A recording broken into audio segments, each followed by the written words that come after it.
All right, Chris, mate. Hello, hello. Hello. Are you loud and clear? Am I good to go as well? Yeah, you're good. I'm good. Oh, sweet. Hopefully, How's everything? Because you guys are still on the lockdown buzz. How's everything going over there? it's going good. Good. Just working from home, where I've spent most of my time for the last several months. Man, I have to be honest. Your background, what you got? It. Let's go through these. You got that your skate deck up the. Oh, man, you got the Oh hookups. yeah, yeah, yeah.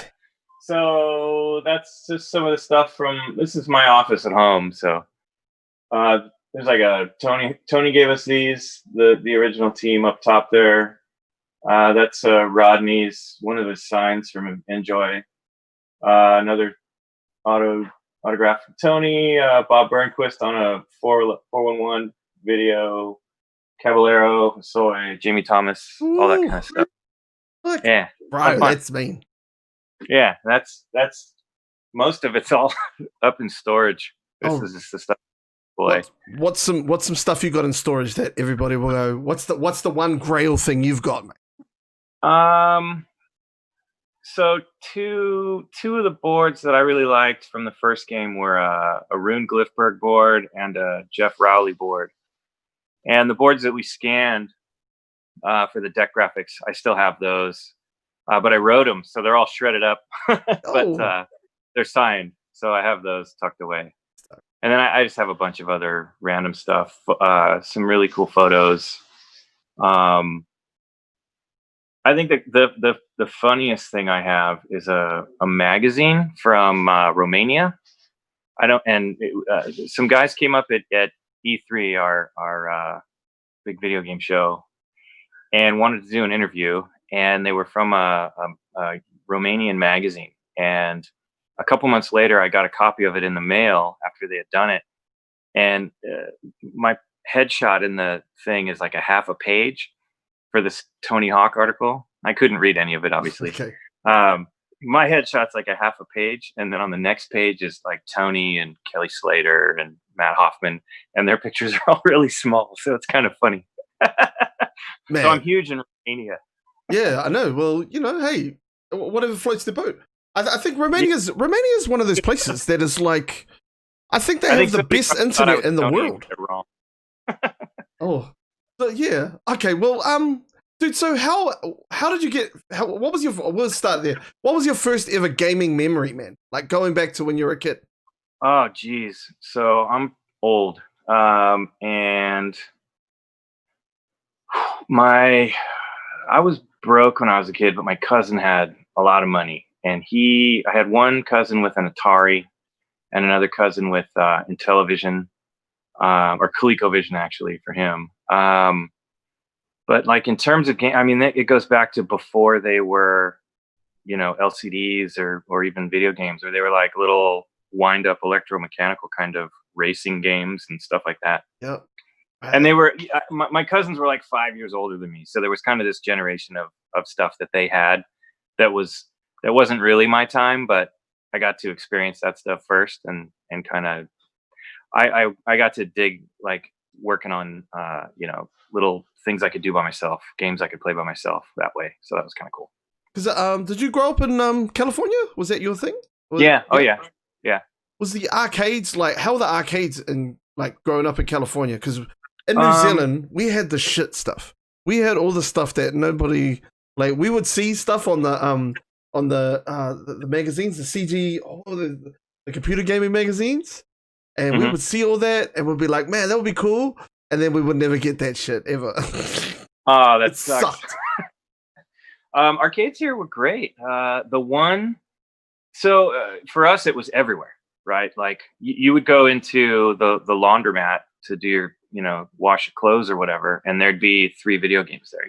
They'd have a Galaxian and asteroids and whatever sitting in the corner.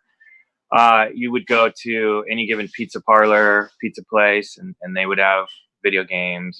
They were all over the place. So arcades weren't the only places that they were. And when I was a kid, arcades were like all the teenagers hung out there. So a lot of the stuff that I played at like bowling alleys and all these other places where all these arcade games were. But yeah, that stuff was everywhere. One arcade that I do remember that was really cool There's an old mall. There's a city called Buena Park near me, and the Buena Park Mall, indoor shopping center, had an arcade called, I keep thinking it was called Aladdin's Arcade or something like that. And the entryway to the place was a long hallway that was lined completely with neon lights, like this big neon strobing tunnel thing that you had. It was like a space warp that you had to walk through to get into the arcade. So it was super cool. Wow.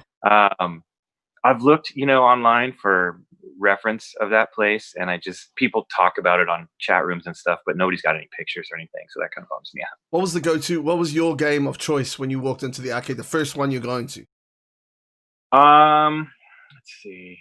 Street Fighter guy? Well, no? Yeah, eventually. That was a little bit later. Like early stuff was Pac-Man, Donkey Kong if I wanted to lose my money real fast because it's so hard. Burger Time was really good.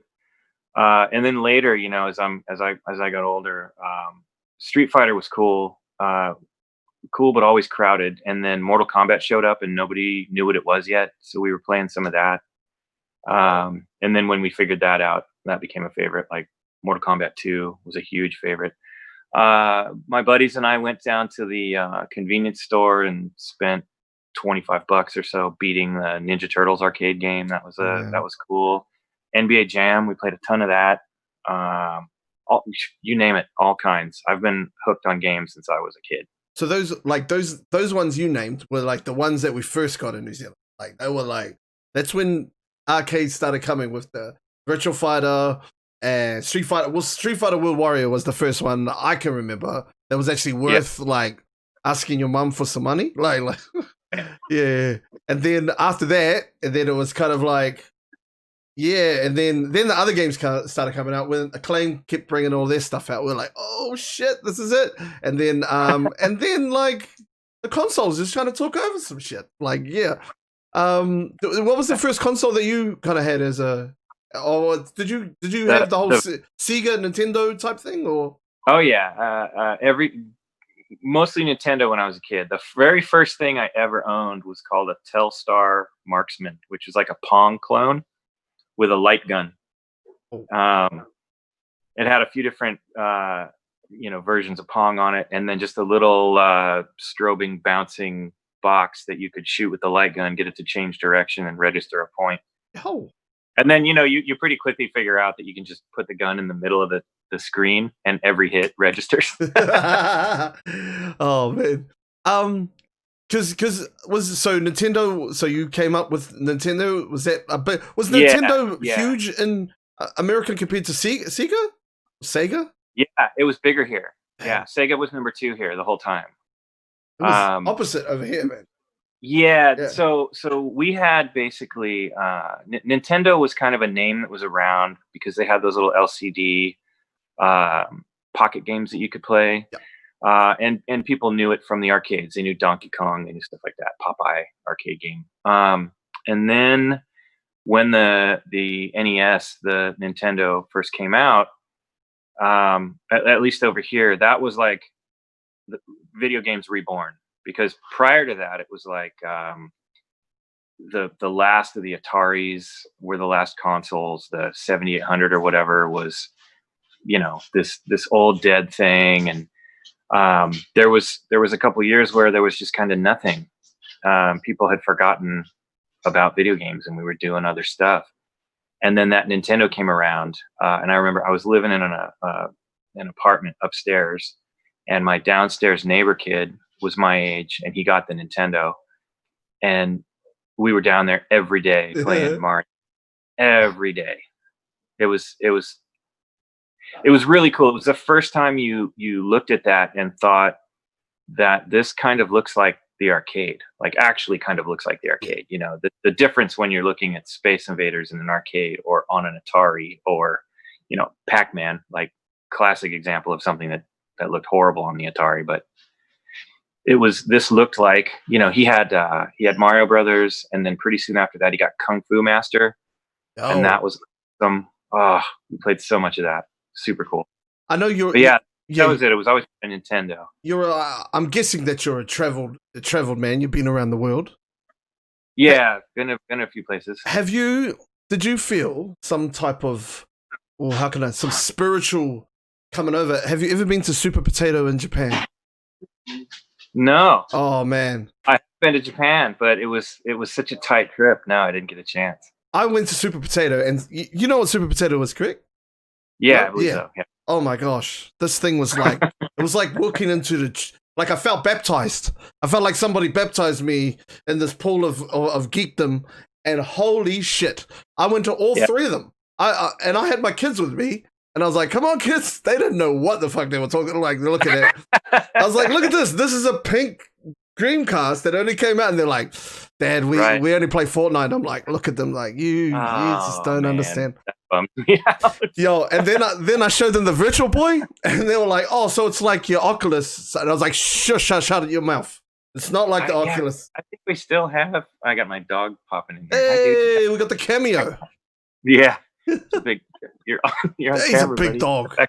Yeah, it's a good thing. Good guy, Nixon. Oh. Yeah, you can go to places like that and find. It's amazing. Like there's 50 Dreamcasts you didn't even know existed that only came out over there. So that's pretty rad. We also had one in New Zealand that came out. Like it was the only one that came out here. I can't remember what it was, but I know someone in the chat will hit me up. But yeah, it was quite an honor. Like we've got our own Dreamcast, and no one else in the world has got it. Was it like a colored, or did it have a paint job? Yeah, it was a colored one. I can't remember what it was though. But yeah, someone will remind me. So anyway, man, so like what made you get into like the gaming industry? Like what was the first, from being a consumer to being a creator? What was that process like for you? So that was kind of an accident. I was going to school to do graphic design. I wanted to do like branding, like Pepsi logos and ad campaigns and like branding in general for product and whatever. And I was hanging out a lot at my buddy's house. And we sat there and we played a lot of TurboGrafx over there, which it's PC Engine, right? And one day he had lived with his aunt, and his aunt comes home. She wasn't much older than us, and she says, "Hey, I just got a job at this place in Irvine, which is a city near us. Yep. And they make video games, and people there don't even wear shoes, and they work with Disney, and they do all this cool stuff." And my job at the time, I was going to school, but my job at the time was I was the video game guy at like a retail store, like a toy store. And she says she's going to be in customer service answering phone calls. And I was like, I would totally rather do that than what I'm doing right now. So I called him. It was Virgin Interactive. And it was right around the time that Aladdin for the Sega Genesis was it was probably halfway, almost done. And I had called them up and said, hey, I heard you guys might be hiring for customer service. And I talked to a lady on the phone. And after a few minutes, she asked me how old I was. And I told her I'm 18. And she says, "Oh, you don't want to work in customer service. You want to be down in the QA department." Oh. And I was like, "What's QA? What is that?" She goes, "Well, that's quality assurance. And that's where they play the games. And then you report back to the people making them what's wrong." I was like, I would totally do that. You're going to pay me to play video games. I can definitely do this. So yeah, that was my first gig was QA at Virgin. It was really it was a much smaller industry, I think, than, like there'd be 5 of us on a game as big as like, Lion King for the Genesis and stuff like that. There'd be 5 testers on it. And nowadays it's a whole department of people that test all that stuff, and they kind of get swept in and out with each project. They're not permanent, it's kind of a different thing. But yeah, it was amazing. Virgin Games made some real bangers, man. Like, oh yeah. Like one of mine was Speedball, man. I would jam the fuck out of Speedball like every moment I could. Because it was like basketball. Yeah. So I was like, it's like basketball but like dirty. Because I used to jam Arch Rivals. That used to be my thing.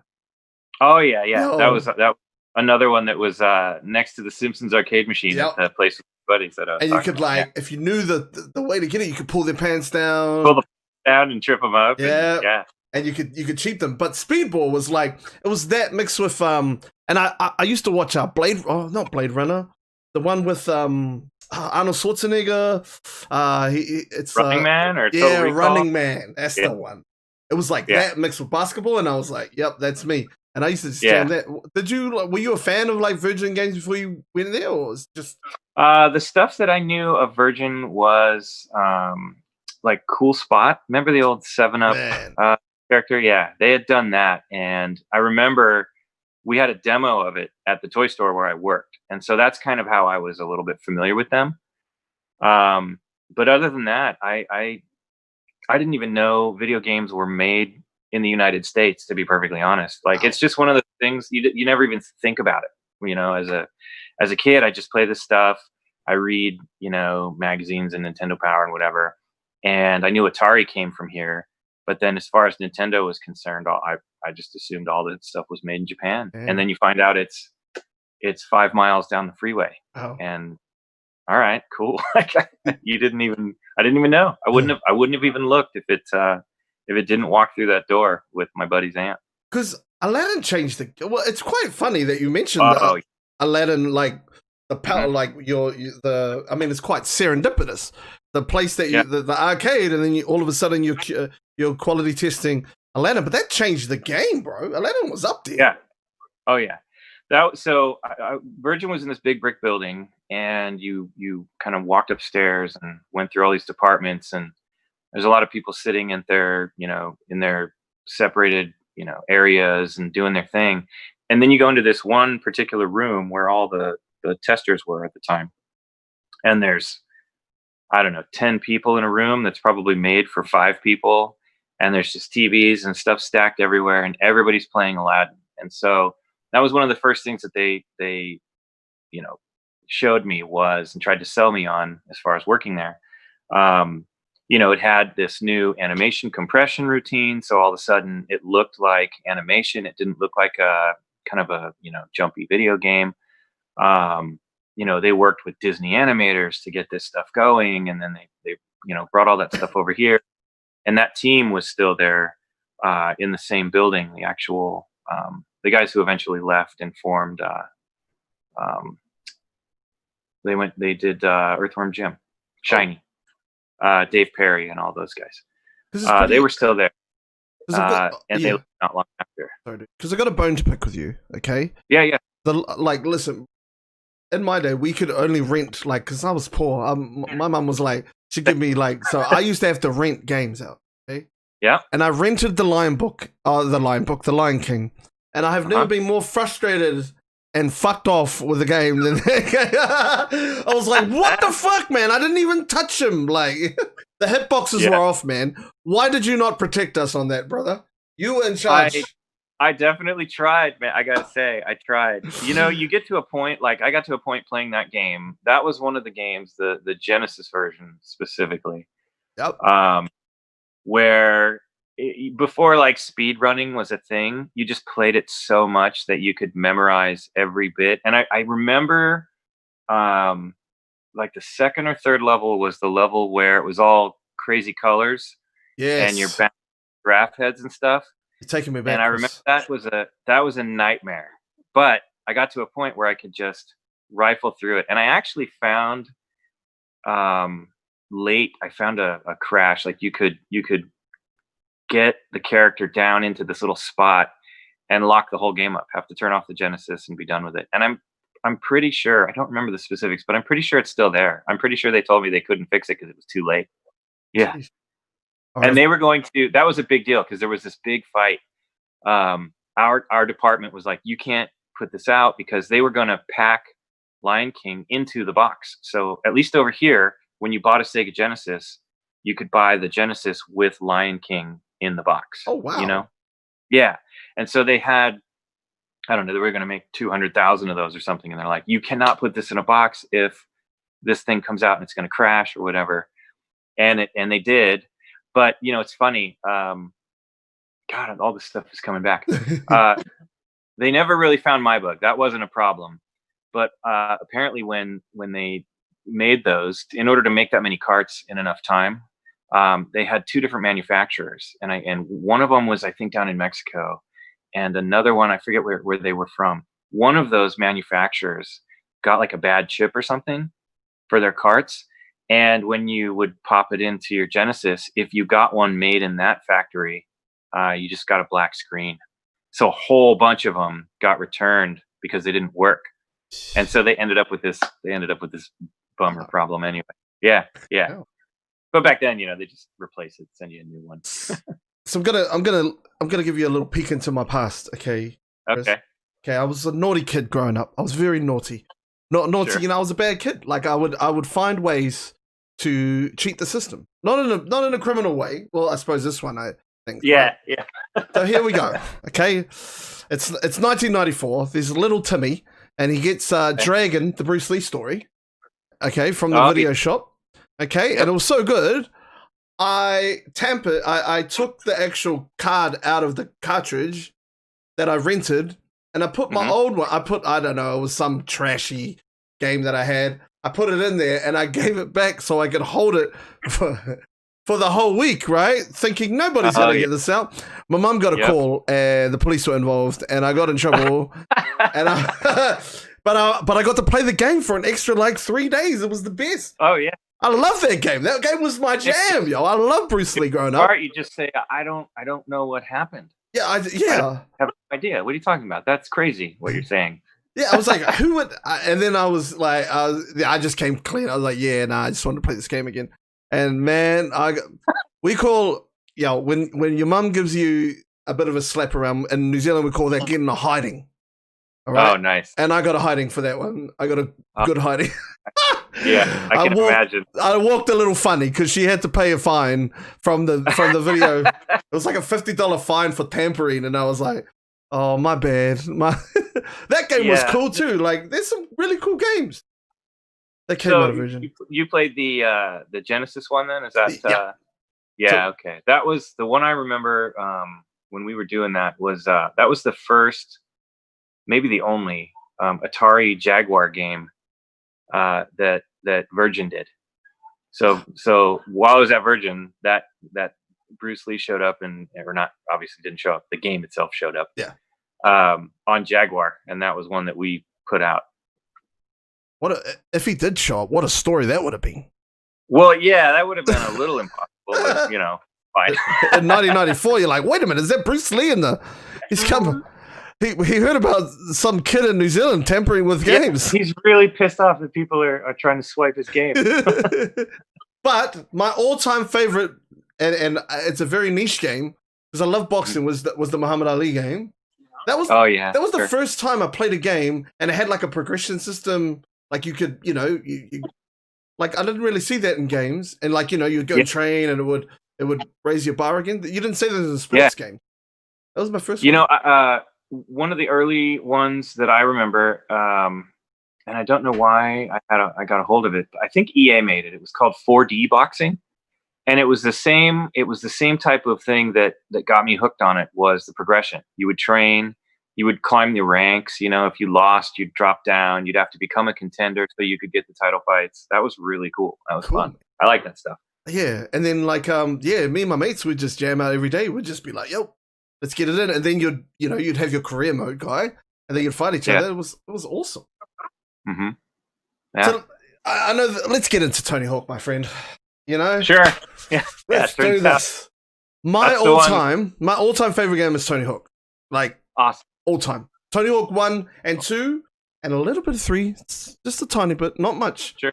But when I think back to my childhood, we had a game called Jonah. Are you familiar with rugby? A little bit, not too much, but yeah. So we had a superhero in New Zealand. His name was Jonah Lomu, and he had his own game, and it was a rugby game. That was big, and that was on the PlayStation. But nothing for me beat Tony Hawk. Like it was just it. So how did so you went from Virgin? Like let's get that progression between Virgin to like Neversoft. How did that all happen? That's crazy. That's a good story. I was in that QA department at Virgin for about a year, and then I got moved over. They figured out I could do art and some other stuff, and you could either go to the production side of things or the creative side of things. And I chose to go to the creative building. I worked on like a baseball game, and Virgin kind of got turned over into Westwood and then EA. And every time for the last 3 years that I was there, which is probably 90, 96, 7, 98, roughly, I had tried to pitch a skateboarding game. It started as a snowboarding game. I got into snowboarding and I wanted to pitch snowboarding. I skated when I was a kid. And then when I hit a handrail and, thought I would never recover from that. And so I quit skating after that and took up snowboarding a little bit later. So I started with a snowboarding game, and Cool Borders, which was an early PlayStation game, came through our office, and one of our producers, one of my favorites too. Yeah, it was really fun. One of our producers was hooked on it, so I gave up on the snowboarding thing, and then the next year came back around, and I started seeing people riding skateboards again. Like kids would be riding skateboards down the street, and for a while, skateboarding had gone underground. It was huge in the '80s, and it lasted into kind of the late '80s, but you hear Tony talk a lot about like when Vert died and street kind of started happening, but it wasn't until the early '90s that street really started, or mid '90s really, that street really started. Like Rodney started doing flips and everything else and making it different. So a lot of what skating was at the time was kids riding mini ramps, with gigantic pants, and it was just not out in the open. But I started seeing kids riding skateboards again, and I kind of drummed it up again. And every time I would bring it up, I was kind of told by different managers, like, that's not going to fly. They won't do that. It's a fad. So it won't, by the time you're done with the game, nobody's going to be skateboarding anymore. So forget it and all that kind of stuff. Well, the last year that I was there, I gave it one last try, and I was pitching a game called Concrete Warriors, which was basically Dreamcast was coming around. We had early Dreamcast hardware. I'm trying to remember the code name. And they wanted me to do a bunch of pitches, a bunch of game ideas for what we could do for Dreamcast. And one of them was this skateboarding game, Concrete Warriors. And I had a friend in marketing who helped me this time around, and she convinced me, instead of just being a creative pitch, why don't you show them numbers, show them the size of the audience, do all this stuff. She hooked me up with a bunch of magazine editors for like Thrasher and Transworld magazine, all these big skateboarding magazines. And they gave me all of their readership info so that I could do things like show off how big an audience would be, right? Like if this magazine, there's a stat in magazines called a pass-through, which basically is if you have one copy of this magazine, how many people are actually going to read it, right? So these skateboarding magazines had, pass-throughs of 4, 5, 6, whatever, which meant that, if you have 200,000 subscribers to your magazine, an advertisement in that magazine would be worth an audience of over 1 million, right? Because it's X5 or whatever per copy. So I started being able to do that. I did a whole report. I still have that. I have my original little document. I did that 3D. I started doing 3D graphics at the time, and had a little spot in there to show them how I could light a very low poly bowl, like a skate bowl, with a little hip in the middle, and using just concrete and not having flat shaded sides, you could make it look smooth, and it was cheap. We could license guys like Tony Hawk. We could do all this stuff like this. It was ripe for jumping in. And the last person that I pitched that to, I even made T-shirts. I still have one of those too. The last person that I pitched that to sat me down and told me, and we had just been bought by EA, and they sat me down and they said, oh, here, this thing you pitched with this little adventure game, that might be cool. So we'll put that over here. This one. has tanks in it, and we have red alert, so I don't know about that. Excuse me. But then this skateboarding thing, like, I don't think we're going to do that, because that's not what we do. And it was funny because somewhere in the conversation, he said to me, oh, well, if I tried to convince, right, like, it's getting really popular again, we can consider it. And he told me, that manager, we were not going to worry about that. If someone else were to come along and do a skateboarding game, are we going to be upset about it? Yeah, probably not. And I was like, okay, like, that's fine. But that was like his, we had just been bought by EA, and then later find out that they're desperate to do. They signed up Street Skater from Japan. Anyway, so I was, shot down for the third time and super frustrated. And they sent me to E3, which was that big trade show. And this time E3 was across the country in Atlanta. This was 98, 97, probably 97. And I'm sitting in a bar with a friend of mine at E3, and I'm drinking, and I'm complaining very loudly to my friend, like, why on earth would anybody want to make a skateboarding game? Because, it could be fun, and, just being a jackass because I'm pissed off. And this dude walks up to me behind me, and he just goes, dude, hey man. And he's got this big beer in his hand. And I look over, and it's Joel Jewett. He's the president of Neversoft.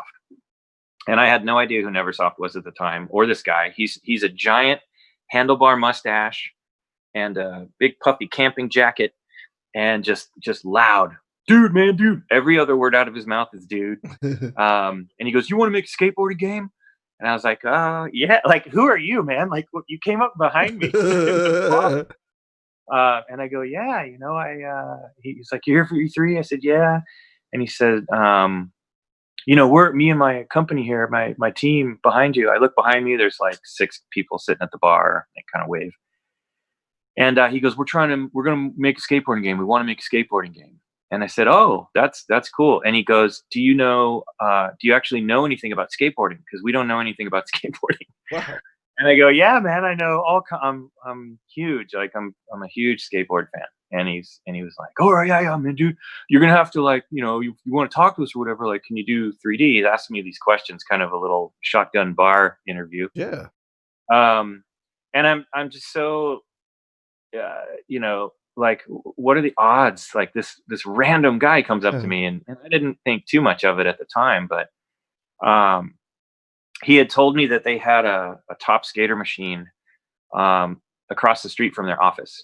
So there was this bowling alley across the street from one of the early Neversoft offices, and they had a top skater, which is that big Sega game where you hold on the handlebars and you have a board underneath your feet.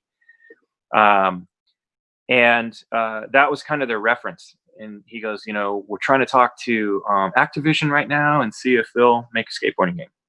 And I said, I'd love to talk to you. And he says, you're going to have to move to LA. And I said, well, I'm actually from LA, so that's fine. I'll come and see you guys. So, E3 is over with, and I go out to Neversoft to interview and visit.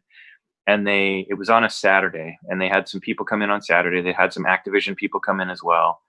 And we just sat around and talked, and they asked me a bunch of questions about skateboarding. They showed me their technology, their engine. And, you hear all the stories sometimes if you're a fan. You hear the stories about Bruce Willis, their Apocalypse game. Yep. Having Bruce Willis on a skateboard.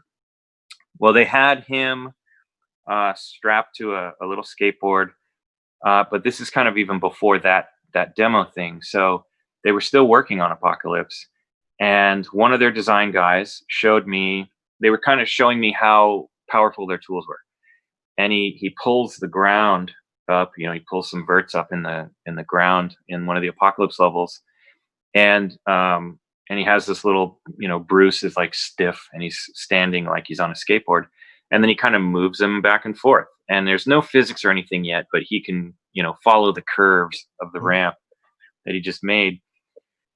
And that was it. And I interviewed. I went back to my job at Virgin, and I was on a casino game. I was on a Golden Nugget N64 game, and the team was only like 5 people, and I was the lead guy. I was the lead designer, and I sat in a meeting, getting ready to tell people I wanted to quit and go work for Neversoft, and everybody had a bunch of questions for me. Like the team had. It just so happened that day they all had questions for me, and I was like, man, I can't leave. I have to finish this game. There's no way. So I called Joel and I said, hey, I really want to. I'm totally into what you're doing, but I can't leave right now. I have to finish my project, and if I'm lucky, I'll call you when we're done here and see what's up. And maybe a couple months from now, I can, if you're still looking, keep me in mind. And he's like, yeah, I can respect that. You don't want to leave and whatever. So anyway, a couple months go by. We're finishing our game, our casino game, and there used to be a website called Daily Radar, I think it was called, and it was just this. It was just a bunch of headlines. It was like a very plain thing, headlines. And I scrolled all the way to the bottom one night. I used to read all the headlines. Scroll all the way to the bottom, and it says Activision is on the verge of signing pro skater Tony Hawk, and I'm like, oh my God, they're going to do it. Like they're totally doing it. They're going for it, and they got it. And I have to call them back. So I ended up, actually, it's funny. I started getting really frustrated at where I was, and I kind of got my way into getting let go. I had like 5 years of never going on vacation, so I had all this severance pay built up and everything else. I got let go on a Thursday, and I went home and I told my wife, I'm like, babe, I'm out of Virgin. Like we're done with that. And she's freaking out because we had a baby at the time too. And I go, don't worry, I'm going to make a phone call and we'll see what's up. I went in the room, I called Joel, and I'm like, hey Joel, I am available, and I saw you guys sign Tony Hawk, and I need to come in and be a part of that. And he's like, hell yeah, man, we still need that skateboarding guy. Like when can you get here? And I was like, well, Monday. And he's like, yeah, it's perfect. And so, I got out of Virgin on a Thursday with a severance check. I had Friday off, and then I started at Neversoft on Monday. So what did you do on What did you do on that Friday, Chris? That's the important question we want to know. Took a very deep breath. Did you go down to Huntington Beach, or did you go down to Newport Beach and chill out? That's minutes from where I was. Yeah. So that Monday I drove in, and they had put together the very, very early goings of the demo. Like they had what they showed to Activision, and they had like a downhill in a reservoir, like a water reservoir, a trench, big thing. And they were still kind of modeling it after Top Skater, right? Yeah. Which is a racing game. You jump through rings. Joel wanted to jump through rings. They kind of wanted to emulate all this stuff. And my angle came in like, we should just do open world. Well, at the bottom of this reservoir, you skate down it. And I don't know, it takes you 30 seconds or whatever to get to the bottom. But at the bottom of it was a room with a bowl, and the bowl became, the warehouse level. That not the warehouse. The what is it called? Park. We just called it park. It was the demo level with the bowl and all the stuff. So it was kind of an early part of that, and it was just a bowl, I think, if I recall right. And I got into that room, and then I just rode around in the bowl for a half hour. And there was one or two tricks that you could do, but it was perfect. Like, this is what we want to do. And so we had all these meetings and talked about, like, everybody goes down to the bottom of the bowl and just rides around. So that's what the game should be, just riding around. Yeah. So then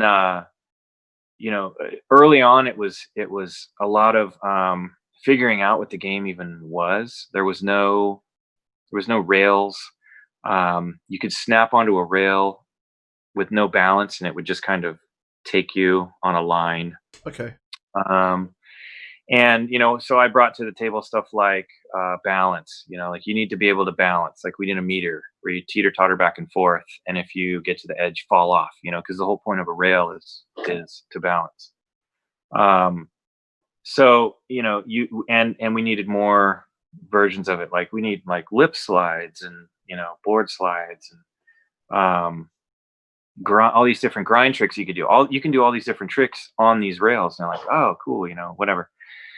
So I worked a lot with Scott Pease. He was on the Activision side, and he eventually joined Neversoft actually on that first game.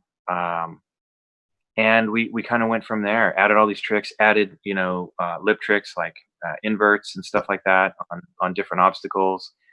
And then once we had most of the game kind of ironed out, Mick, the one of the owners, the programmer there, the main programmer there, would go off and work on what we had talked about, for balancing and stuff. And then the rest of us, like there were myself and 2 other designers, who then moved into like making the levels, like modeling out the levels and doing all that stuff. One guy worked on the downhill stuff, Downhill Jam and the Mall. Yeah. And he did that original school level. Jason, another guy, did the downtown level, the skate park level, and then I did the first one I did was San Francisco.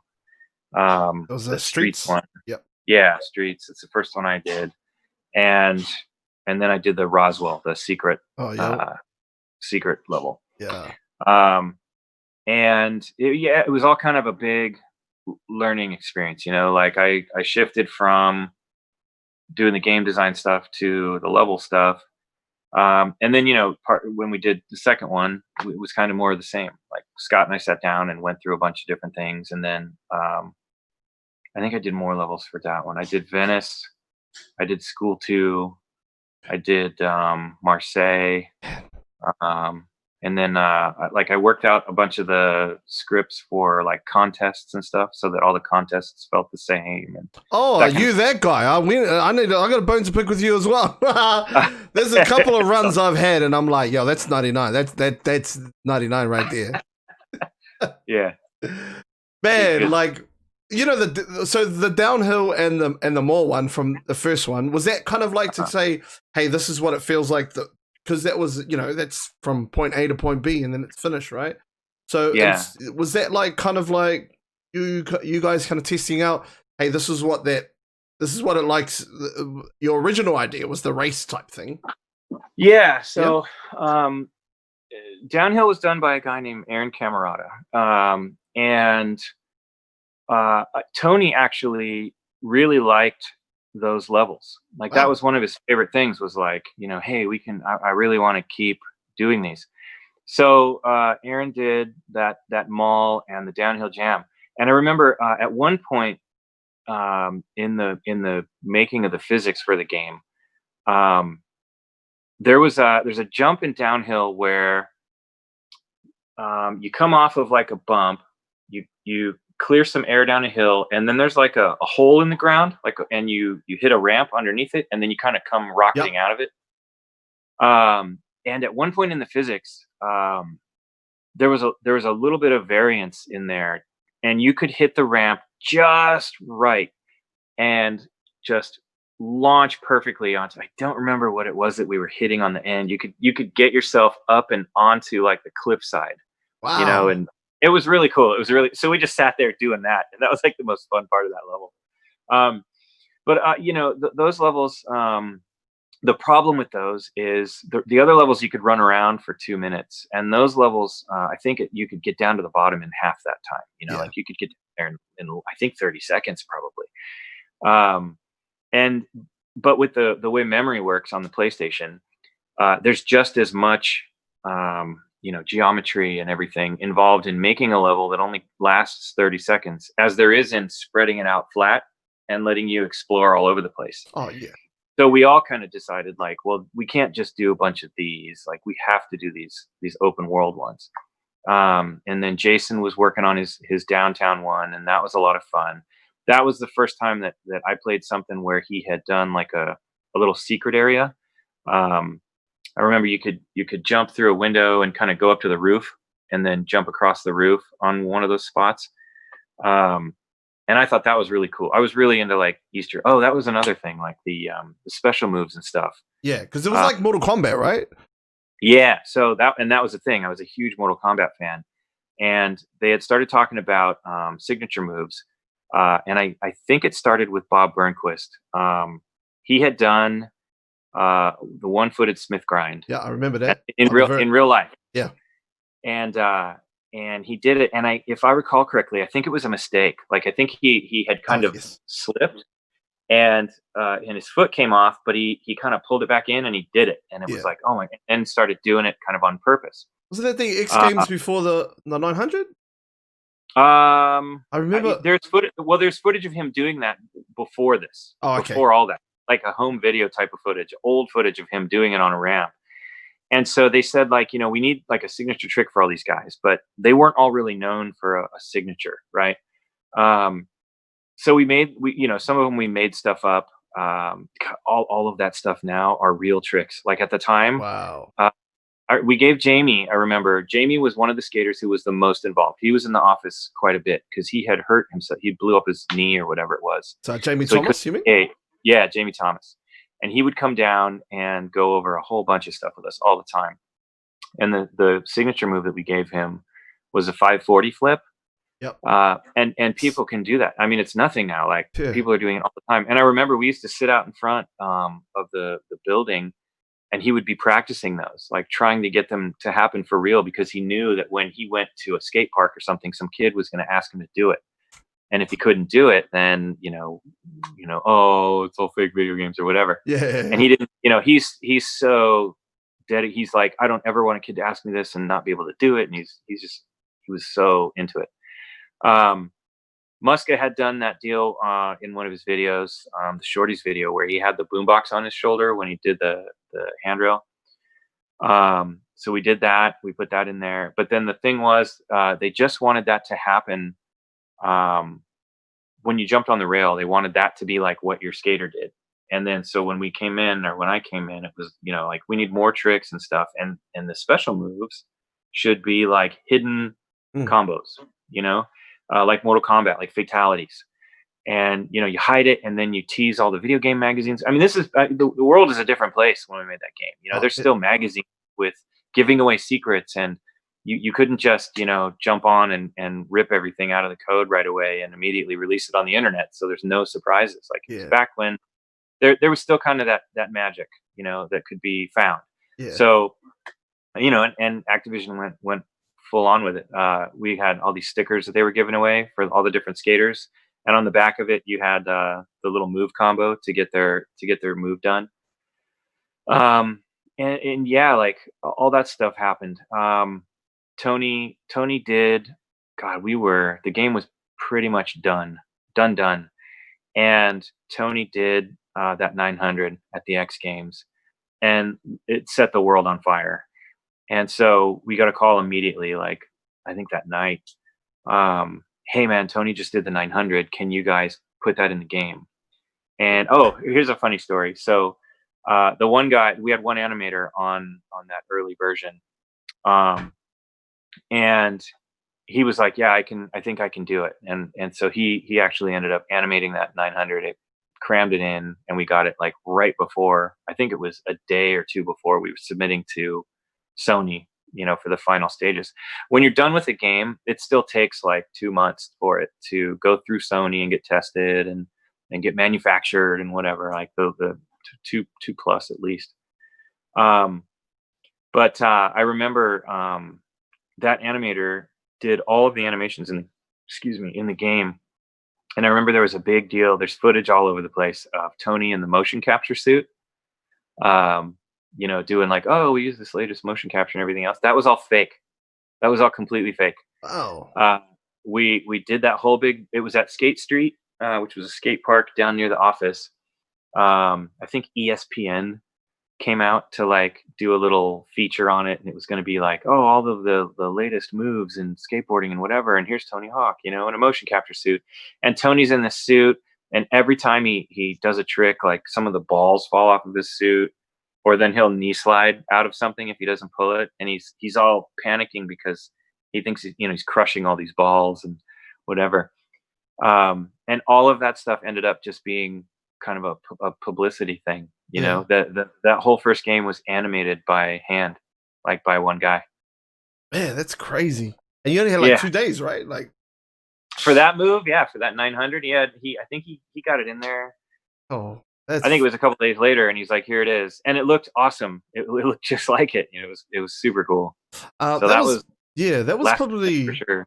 because the warehouse, man, like that's that is the jam. Like that is legit the jam. Yeah. Yep. Yeah. Yep. So That was God, that's the stuff I'm looking at in the new 1 and 2. Like that was the first footage they put out with the high res versions of all that new stuff. And that was crazy. Yeah. I think because That was the first level. That was the first level that a bunch of us at the office started having competitions in. Scoring competitions, because you could come off of that. You can come over the pipe and get massive combos. That's my go-to. Yeah. Yeah, that's my go-to. Yeah, for sure.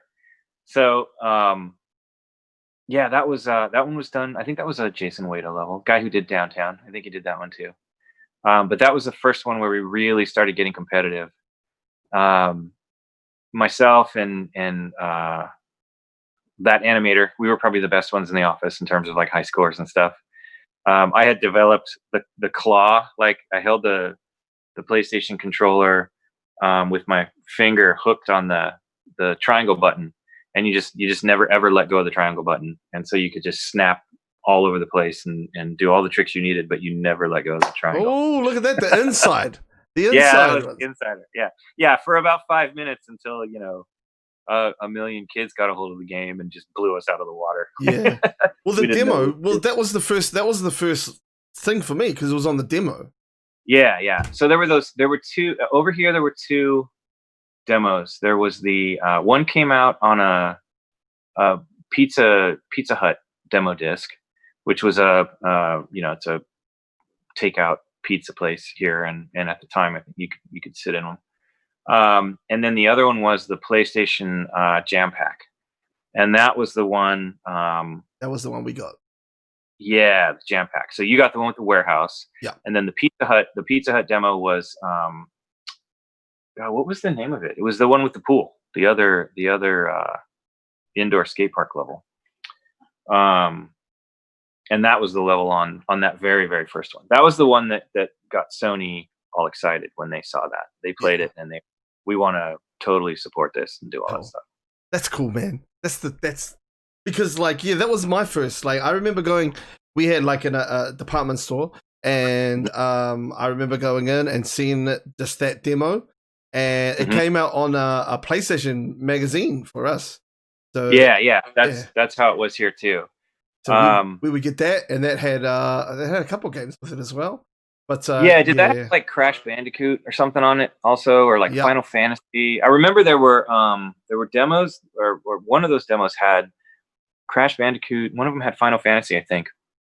And we were getting news from people and all these emails and all this talk that people would play this disc, and our game was the best thing on, like the thing that they were playing the most.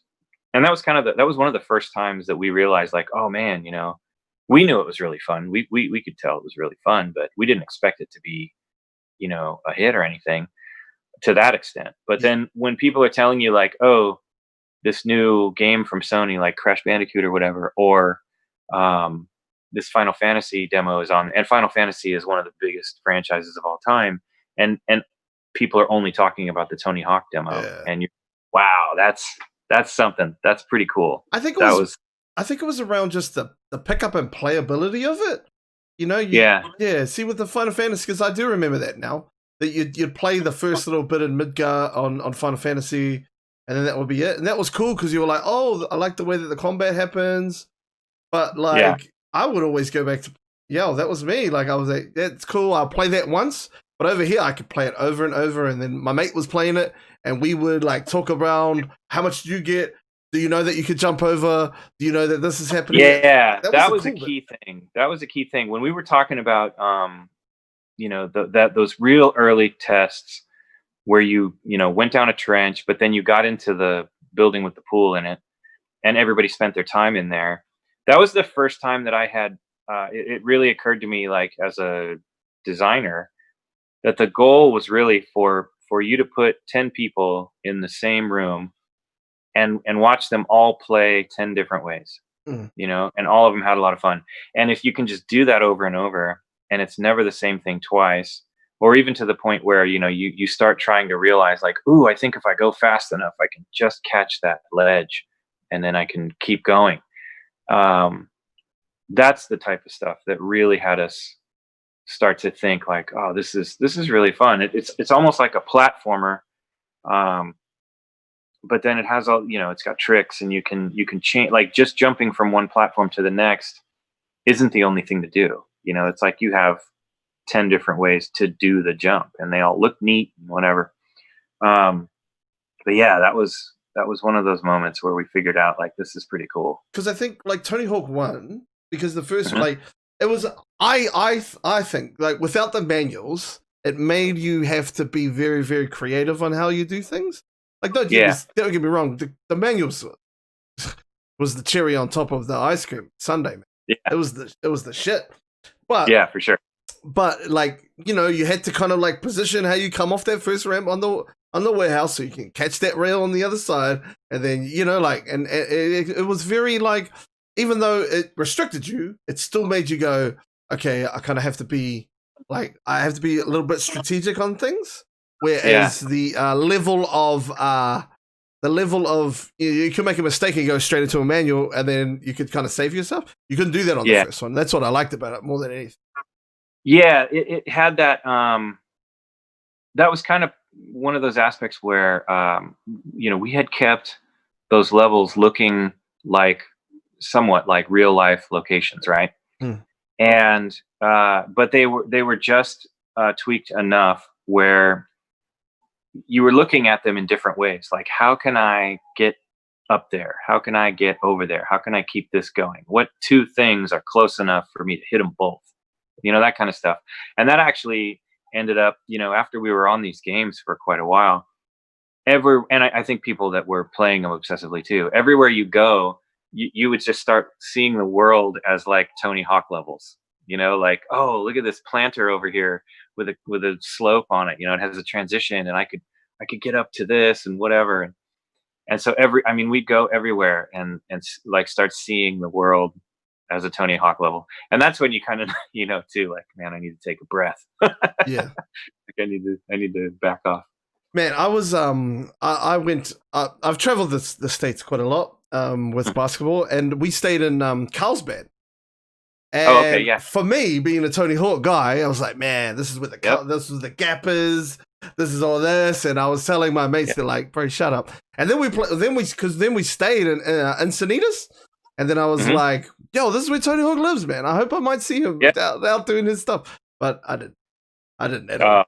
But and yeah, the big skate parks that are out there too. Yeah, and we stayed in Costa Mesa, which is we stayed right across from the Vans place, with, you know, the factory that they have. Yeah. And I was like, man, that's where, because I was like, I'm pretty sure that's where they have that skate bowl inside of it and shit. And I was like, oh, but yeah, a lot of that stuff was out here. We had the big Vans skate park that popped up down the street that we ended up putting in Wasteland, I think was the one, or no, yeah, American Wasteland, that one. That skate park was down the street from here. All the spots that I put in school too were mostly a bunch of schools around here. Some stuff up in San Francisco, but like a lot of stuff from videos and things like that. Carlsbad obviously was down the way. But yeah, all of that stuff was inspired by places around here, you know, downtown LA, all kinds of stuff. Like a lot of people would, you know, it's almost like you go and even us, like even some of the stuff that we built, we had to reference from videos and stuff because we didn't know exactly where they were. You know, if we couldn't get one of the skaters to come in and kind of point to some stuff on a map that we could go take a bunch of pictures of for reference, you know, we had to do it from videos. Like that streets level, that first San Francisco, I did that whole EMB area at the bottom was this massive plaza up in San Francisco. And, you know, at the time we had no budget. They weren't going to send us up there. It wasn't a thing yet. So I had to buy a bunch of videos because Tony wanted it. Actually, he was like, you should really do Embarcadero. This EMB spot is like where all these street kids are going and whatever. And so I just started looking at every photo and video and angle that I could find to make sure, like, that we got the Gons gap in the right spot. This crazy fountain. Like, if I actually built that fountain accurately, it would be the only thing that fit in memory. So I had to have a whole city. So I had to totally simplify that. And that's kind of where I got the like, this needs to be at least fun because it just looks goofy and you can't do anything on it. So I put the ramp in the back, and that led to the whole, second story stuff. And then you crash through the pagoda and all that. So yeah, all that stuff just kind of, you're looking at it, trying to figure out ways that, in your imagination that would be fun to go. And they're all from places that were around. So, for, like your time doing the Tony Hawk series, did you ever was there, I'll tell you, when I played Assassin's Creed for the first time, I would look at buildings and I'd be like, yo, I could climb that. Yo, the bro could climb this. He would have gone up there and jumped off here into were you like that? Like thinking of, man, that would be cool to run for a lot. I would have been like that, man. Yeah, absolutely. Definitely.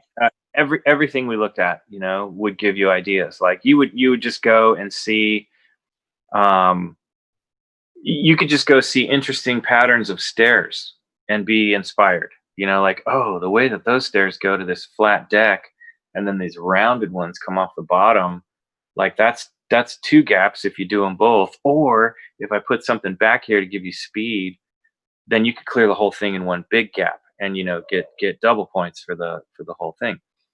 That kind of stuff actually like leads directly to features in the game. Like part 2, manuals were obviously the big thing that everybody gravitates towards. That was the big move. But one of the other ones that was really fun was we changed the gaps. We changed the scripting in the gaps so that we could do multiples. And the first thing I did was on part 2 was Marseille, the skate park, and the France one. Yep. And there's a gap in there, I think, called Up, Up and Away. Yep. It's like this little skinny spot. It's a hard one. And depending on how fast you could go, you could get, you had to get the three. Up and away. Yeah. Right? Yeah. See, I just showed, I just flexed on you right there. Yeah. I know. Hey, this is for me. This is Christmas. Yeah. All of your stories that you're hitting me with, I'm just like I'm quiet at the moment, but my head is like, holy fuck, I'm talking to the bro that just fucking designed that shit. Yeah. That's cool. That was like, those were the early, the other little minor changes that we made, but we used those all over the place. So then you could do a single stair gap, or you could, go from a different spot and get a whole other gap. It was pretty cool.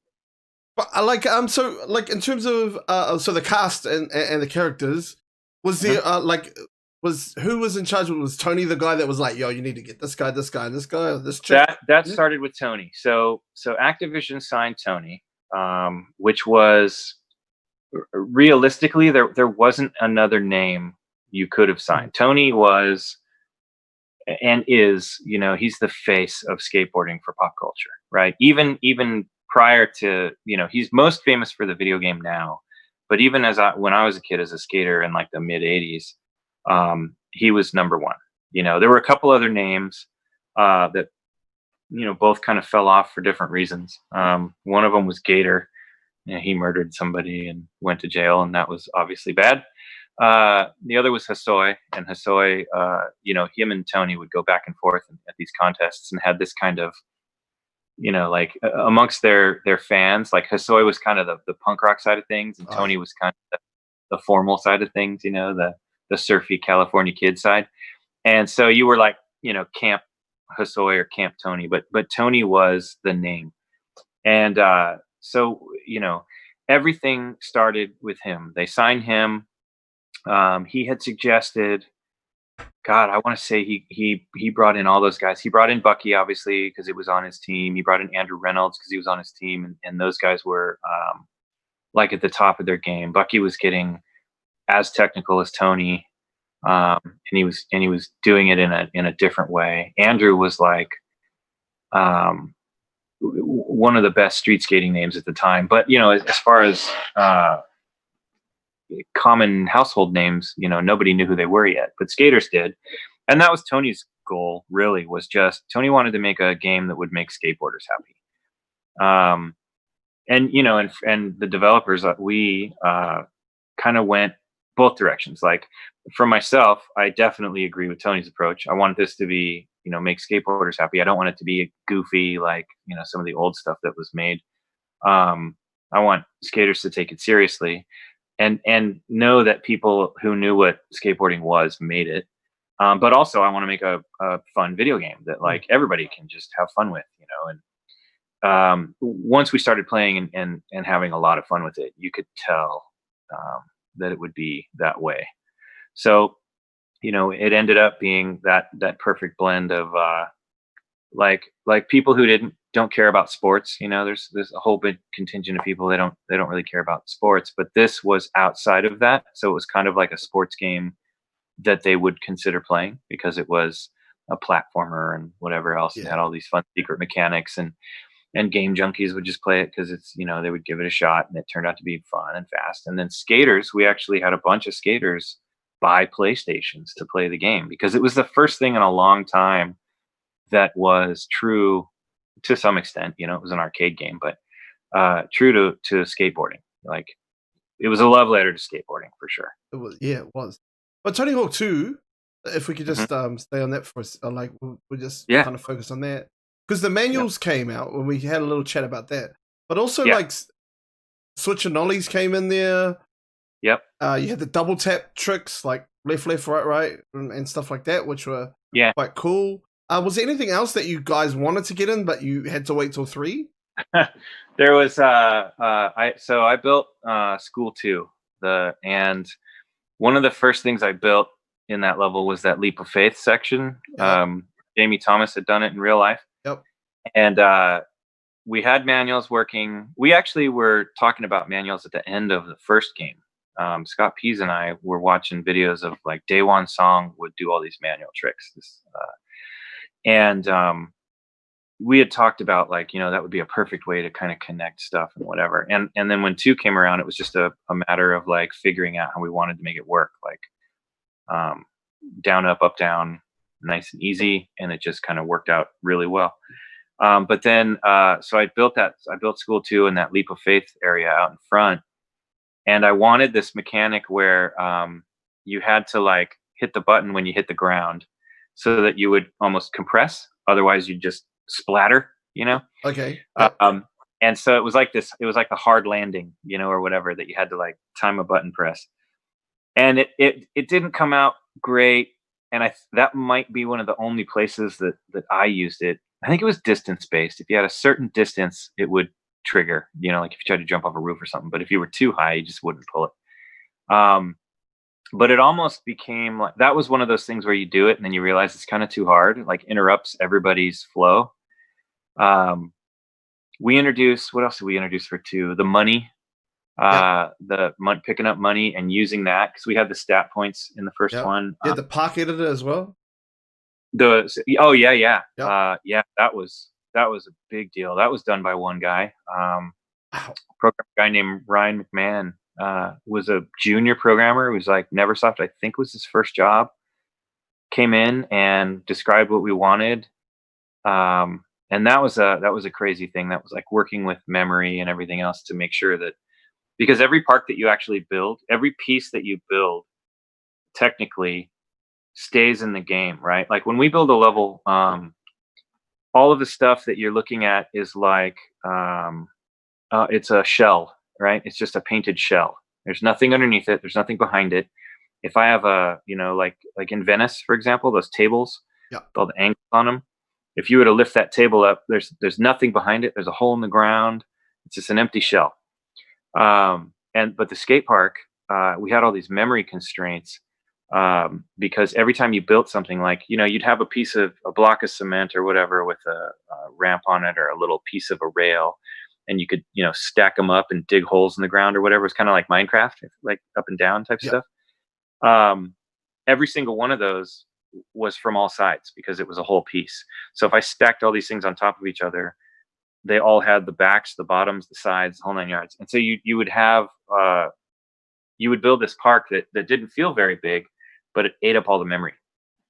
And so he had to work out all those kind of problems, and the connectivity, the way that our tools worked for rails. We had these splines. We'd have these points in space where if we had a rail that was curved or long or had a kink in it or something, we'd have a point at all of the individual bends. Like if you have a kinked rail like this and you're going to come down and then go straight, we had like an anchor point here that told you what am I connected to. Then there's an anchor point in the middle so that knew there was a line here, and that line in the game code is your rail. So you'd lock onto that line and not go anywhere.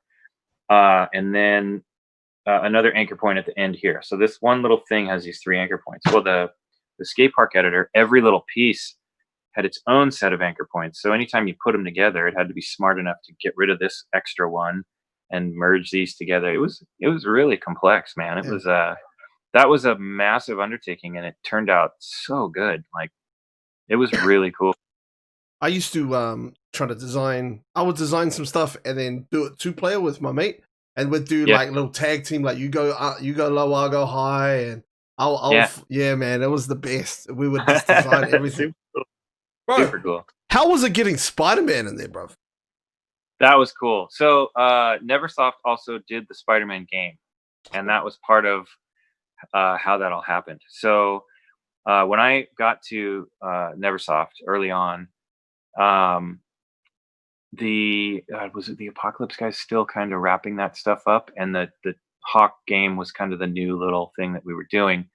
But then Activision was really happy with everything that was going on, so we got the Spider-Man game for PlayStation 1. So we had 2 small teams working.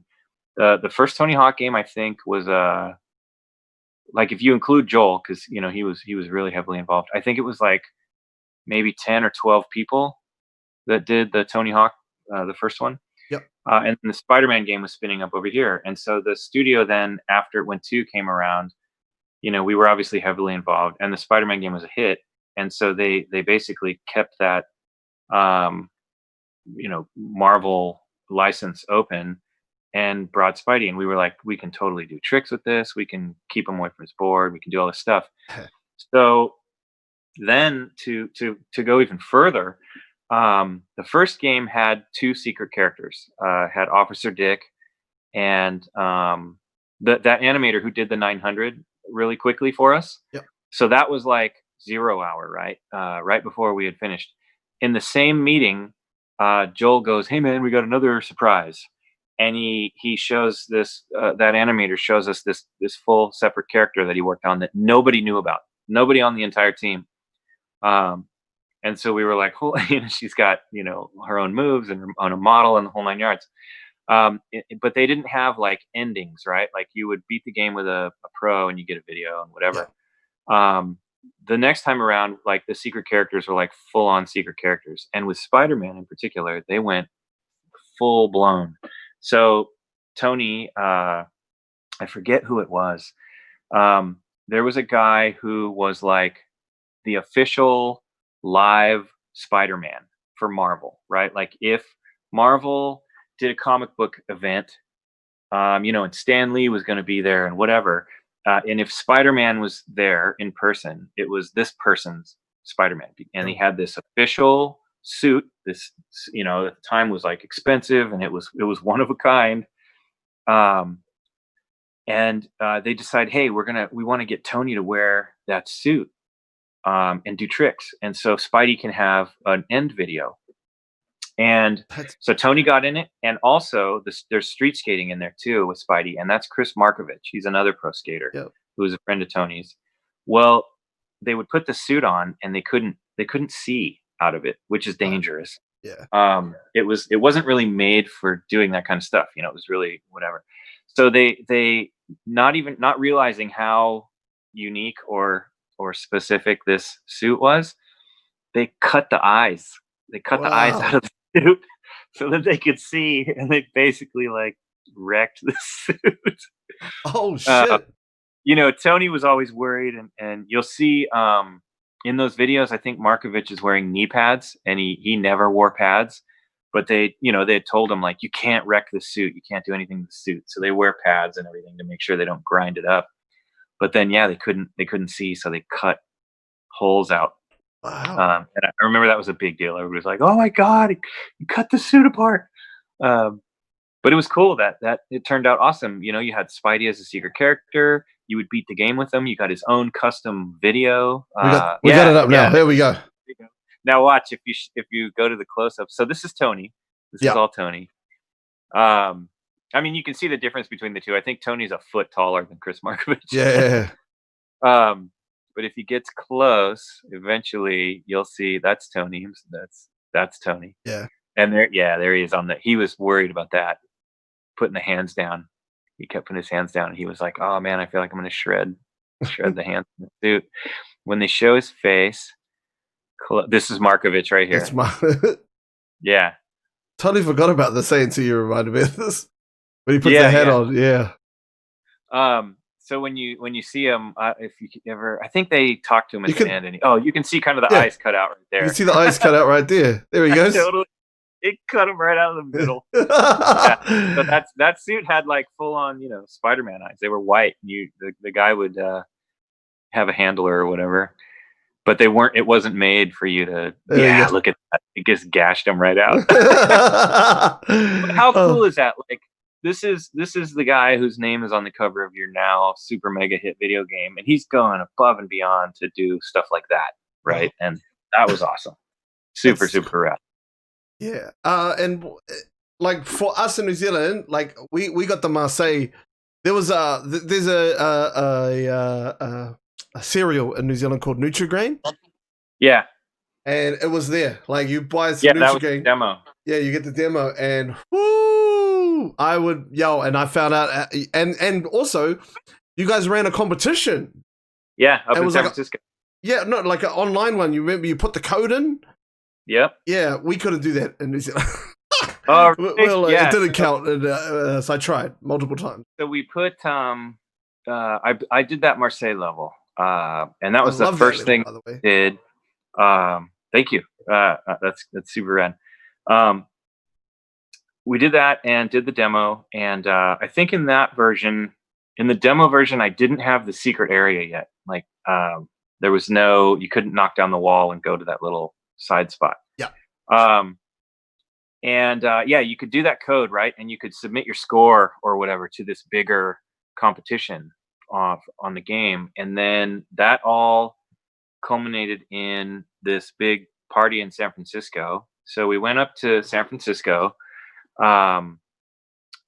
Had this contest where I think it was like the 10 top scores were competitors in this contest. All these random celebrities were there.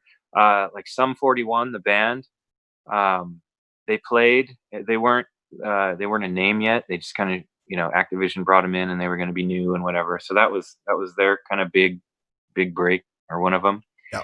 And all these guys were playing and like blowing scores out of the water. And I remember, I think between the demo and the regular game, which is the version that they got to play, because they got a sneak peek at other levels and stuff too while they were there. I changed the way that up and away gap worked, because there was like an exploit in the demo where you could get an extra bunch of multipliers if you hit it a certain way. Oh. And I remember one of the contesting guys came up and he was pissed because that was part of how he got such a high score, was this exploit. And it changed. And so this guy who was like one of the top scorers, number 1 or 2, he tanked it because he had to try to figure out totally different ways. That was really cool. Do you guys familiar with like pro wrestlers and stuff? Yeah. Randy the Macho Man. Yeah, Macho Man. Yeah. So he showed up at that party for some reason. What? Yeah. So I'm sitting there talking to Tony and some Activision people or whatever, and this whole thing. We're in a little club, and the whole thing was that the next day was the X Games, so it was all this big event. And Randy Macho Man Savage comes walking over. I do a pretty decent Macho Man impression. Oh yeah, same. Oh yeah. Yo, Yeah. the cream rises to the top. Oh yeah. Oh Oh yeah, brother. Hey, you know- Apparently, he was like that in real life, though. It wasn't like he wasn't turned up. That's Yeah. his voice. Yeah. So he walks up, and he's, I don't know, he's a head shorter than me, and it's bizarre. These people are larger than life on TV. But then he comes up and he goes to shake my hand, and I see his bicep. His bicep is bigger than my head. Wow. It's massive. The guy's huge. And he just looks at me and he goes, "Hey man, you got a really great game here. It looks really fun." And I was like, "Thank you, Macho Man. Like, I'm a big fan." We could just wrap this interview up right now, bro. Yeah. And then he just walks away. That's what he's gonna do. He used to do his handshakes with Hulk Hogan were the best. You know, he used to hold it up, and then he'd be like, "Yo, brother." Trying to get in. Yeah. I'll do it towards you, man. Ready? Here we go. Yo. No, you're the other way. You gotta Oh, spin yeah, it around. I'm Yeah, there front you go. Yeah, brother. That's the best, man. Oh man, he is. Wow, that story tops everything. I don't think you can top that story. It was super random. We had a lot of random stuff like that happen. We had all kinds of people would show up after a while. Wow. Parties and everything else. It was cool. Like when it got popular, all of a sudden, you know, everybody wanted to be involved in, you know, all this crazy stuff. Well, yeah, I mean, you only had like 12 staff, right? Like for Tony Hawk 1. Yeah. So the first one was like 12 people maybe. The second one we picked up 2 more people, I think. So that was like 14 people.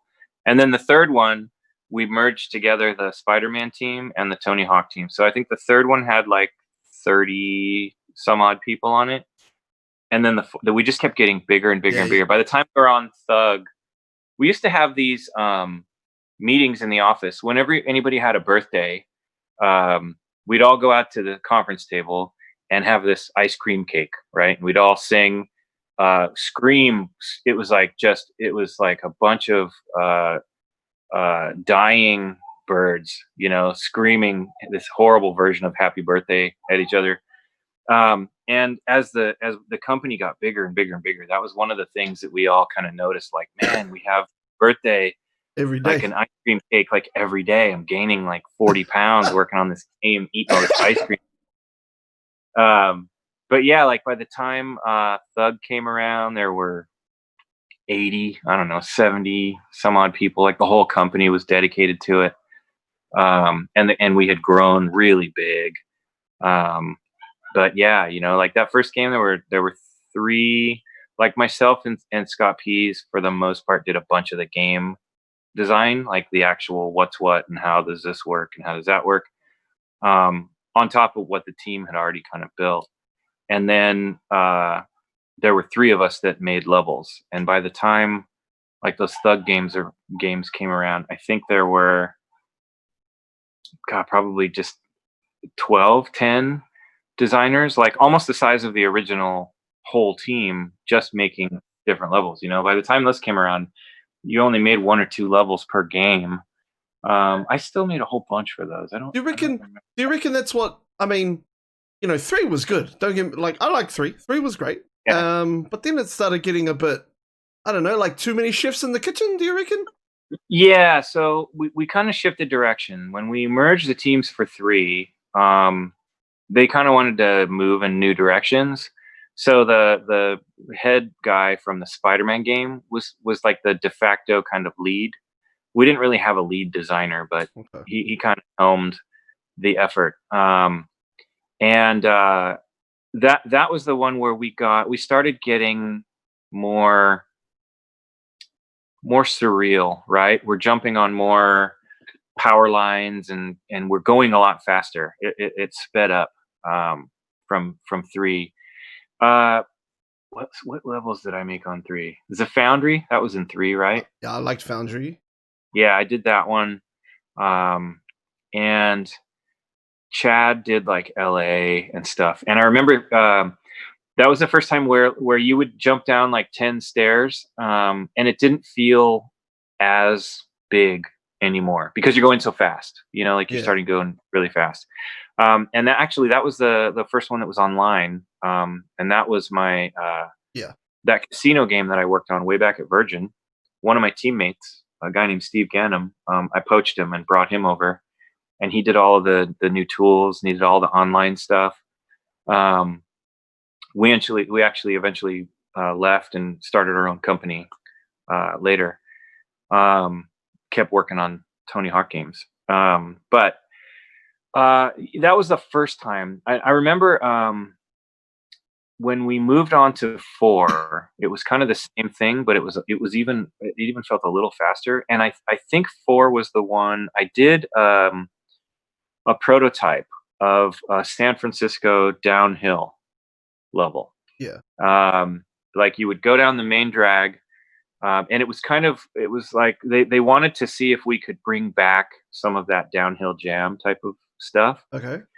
And so with more memory, and we could make the level longer so it would last longer and whatever. So I did this prototype, and you could go down the middle, which was kind of the main San Francisco street. You could cut off to the right and go down like this Chinatown street and, grind on all these balconies and stuff as you're going down. Yeah. Or you could go left and go down like all these the houses, like the little row houses that are famous in San Francisco off the bay and stuff. You would get to the bottom and skate around like the wharf area, but it was kind of small. Little trolley car was down there that would spin around, do whatever. But I built all this stuff, and we kept getting to the bottom of it in 30 seconds. And I'm like, man, it's never going to take 2 minutes. The side streets that I had built were a way to try to get you to go back and forth without going straight down. So you take your time. So that your time would get chewed up a little bit, but it just never worked out. And so we scrapped that whole thing. God, I wish there was. Yeah. I've seen footage of other demo levels that I built. Like there was an Australia level that I started building that we scrapped. And then I built the other Australia level for Thug instead. But the first one was like the Opera House area. Oh, yep. And we scrapped that. That showed up on the internet. I actually found a guy on a YouTube channel I watch was playing that. And I was like, hey, I made this. But yeah, it was just those games, to get back to your point, those games are the ones where it started going faster. It started being a little crazier. I still really liked them. Though I actually really liked 4 because of the direction change where you could start talking to people and there was a little more exploration. Some people were bummed out about that. They really wanted the classic like 2-minute just go. Yeah. And we kind of broke that up there. But I mean, you kind of had to, right? You had to evolve because at that time. Yeah. You got to do something. And stay. I was always trying to like from the get-go, like all those. I would get in trouble with Joel all the time because I always wanted to build these levels that were just the size of an entire city, San Francisco, the very first thing I ever built was bigger than what you got. I had to cut out a whole section because the artist I was working with, when I gave him the level, he freaked out. He's like, there's no more room in memory for me to make textures and to paint all this stuff. Like it's too big. There's too much stuff. You start at that spot at the top of Lombard Street where you come around the corner and jump the big hill. There used to be a connector behind you, so if you turned around and went backwards, you would come out of the back of Chinatown. Oh wow! So like that whole level, it had like a whole back area that connected, like another street up at the top that connected the two. And every time I would do that, like I'd get in trouble with Joel. He's like, you're freaking out the artists. They always have to, get you to cut your stuff in half or whatever. Venice, I did the same thing in Venice. I love Venice. Venice is probably Venice after the warehouse is my favorite. Yeah. Against the warehouse, then there was a whole parking lot in the back. There was parking lot with like a skate park and everything out the back of it. All of those, every single thing I did was twice as big. The school, there was a whole back area to the school that was the same, like very much like San Francisco.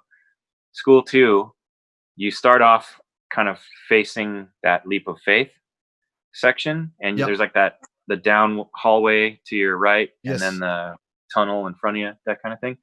Behind you, there used to be a whole other bit of lockers and hallway and stuff, and you would go down a different longer. It was like stairs instead, and when you turn the corner, you came out of those lockers in that same spot with like the stage that you go up and do the roof gap to get to Carlsbad. Yep. You end up back there. But like every single time I built something, it was way too big, and I had to cut it down. That's cool. That's cool though. Like, Yeah. Wow. Like, yeah. All right, man. We've got to. Man, I could talk to you forever, but but I better get to some of these viewer questions. Would you be interested in coming on again?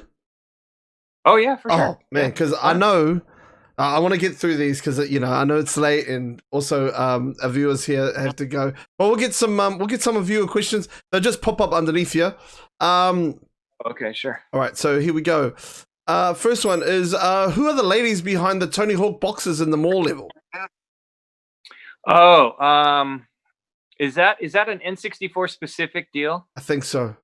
Yeah, so that was one of the programmer's girlfriends. Ooh.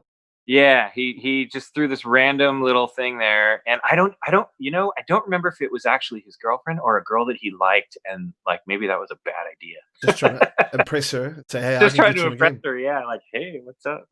I'll get you in my game if you give me the number, and that's yeah, for sure. Hey, you can't. Hey, that's you can't knock the hustle. Yeah, that was a group in Texas that did the N64 port. Like we led the way on PlayStation, and they kind of ran with that one. All right, this is from Uncle Roadworks. He says, "Who is your favorite skater in the game, and why is it Bob Bernquist?" I got Bob Bernquist right here on my wall. Here we go. Actually, probably Jeff Rowley for Rowley? the first couple. His style was he's a little dude, but he was such a big blaster. Like he would go for it. I was really into the flip team at the time too. Like Rune was awesome. He was doing stuff I'd not seen people. He would destroy a pool in real life. It just looked so cool. But Rowley, he had the dark slide, and I couldn't get enough of that move. Like, Rodney ended up showing us those in real life, and Jeff actually became known for doing them as well. But I just thought it was like, that was kind of the one move, other than the 900, like having been a skater, that was kind of something that back when I was a kid, we used to fantasize about. Like, can you imagine, wouldn't it be ridiculous if you could, do a board slide or on your grip tape? And then lo and behold, here's people doing it. And so that was really cool. I latched onto him because I really loved that trick, and then kind of paid attention to his skating and really liked him after that too.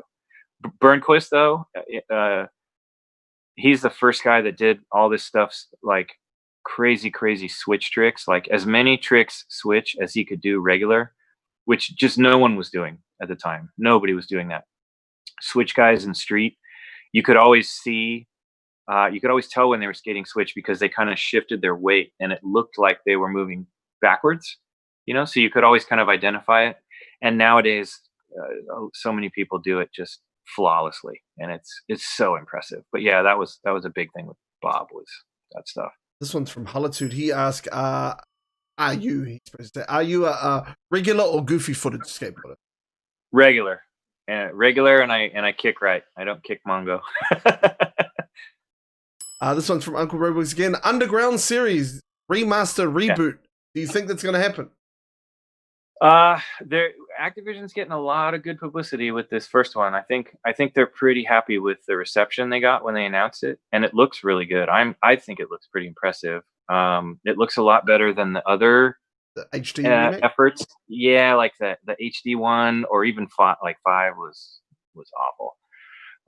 So if I think they do enough, like sales wise, there's no reason for them not to. I think at the very least, I think they have to do something that includes 3, right? Even if they did one more version, and Vicarious Visions, the guys that are doing the development on it, Man. they're doing a rad job. So How does it feel looking at something that you created 20 years yeah, ago, and you look at it and you're just like I was a kid when I did this, yeah. and then all of a sudden people still love it. I fucking love it. Like, but and all over the world. But how does that feel for you, man, to see it in an HD, like pure, like remade from scratch? God, there's a little bit of jealousy, like, of course, because they have all these powerful tools that you didn't have. I know. Like these machines can, like, the big thing on PlayStation back when we were making the first one, number one was fog. You could never look across a whole level because it would slow the whole thing down to it. It just wouldn't move. But the other thing that PlayStation did was it had some funky math in the way it did its 3D. So a lot of times, if any given straight line got too close to the edge of a screen, it would bend, right? So if you go back to a bunch of old PlayStation games, you'll see all these like straight edges go like wonky when they get too close to the camera or whatever. And we were a game full of straight edges and straight lines. And so even the N64 guys, when they were making their stuff based off of ours, just seeing the straight lines stay intact, we were so jealous. We were like, oh, that looks so good. We'd have to do all these tricks to like cut up all these lines so they weren't too long. And that would help with the problems. And now you can just do whatever you want. It's just gorgeous. I know. You just imagine, like, I mean, how much RAM did you have on the PlayStation? 32 megs, was it? Was it that much? I don't specifically recall. Fuck. Think about that. But you now. had to have a bunch of it dedicated to other stuff that wasn't your, or the rest of the game that was loaded in. So you didn't get to exploit all of that anyway. I think we had 8 megs for the level itself. I could be wrong, but for some reason that number is stuck in my head, that maybe we had 8 megs and then the artist could take another 2 to paint it up, do the textures and stuff. Something like that. And I just looked up now. The PlayStation has 8 gigs of RAM that you can use. Now, yeah.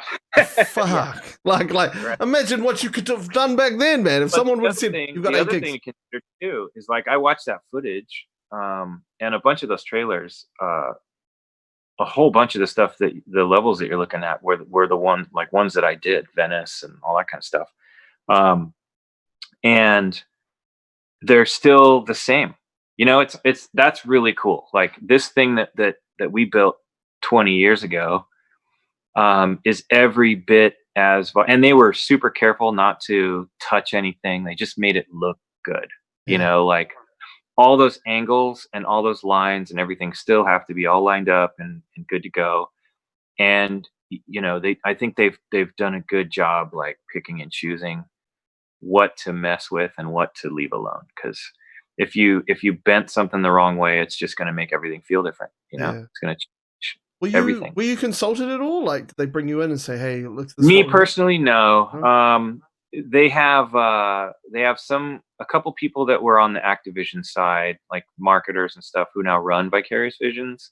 Jen O'Neill, I think, was a producer on the Activision side when the first games were happening. So she's kind of one of the original Activision people. She's the head, I think, of Vicarious Visions. And then they have, I think they have one of the original testers from Activision who does a bunch of their level design stuff now. So I think he's kind of, and he was a Tony Hawk tester, so he kind of knew the ins and outs, how it should feel, right? Yeah. He knew how it should feel. And then there's another kid that came in. Well, he's a grown man now. Mm-hmm. He was one of the players, like when we were, I think, like, Thug was the first time I'd met him. A kid named Andy THPS, and he was just like known for being this crazy player, and he was super good at the game. So we brought him in to Neversoft directly to be a tester, and he eventually, like Thug 2 and all that kind of stuff. I think he ended up making levels later in the series. And I think he's a consultant, or was a consultant for them as well. So they got a few people who know what they're talking about, but I don't think that they really picked up any of the original developers at all for console. But they got people who know what they're talking about. So that's good. I think they did I think they did a decent job. This one's from Colossus. He says, "What would your signature move be if you were in the Tony Hawk game?"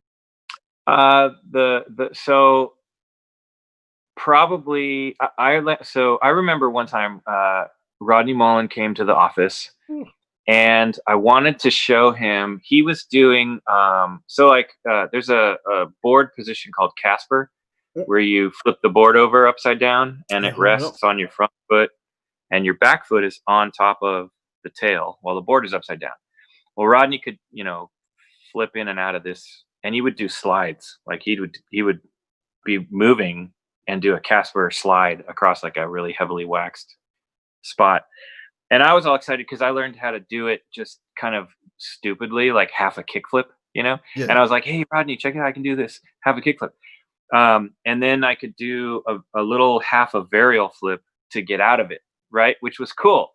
And that was like the coolest little flip trick that I had at least come up with in a long time.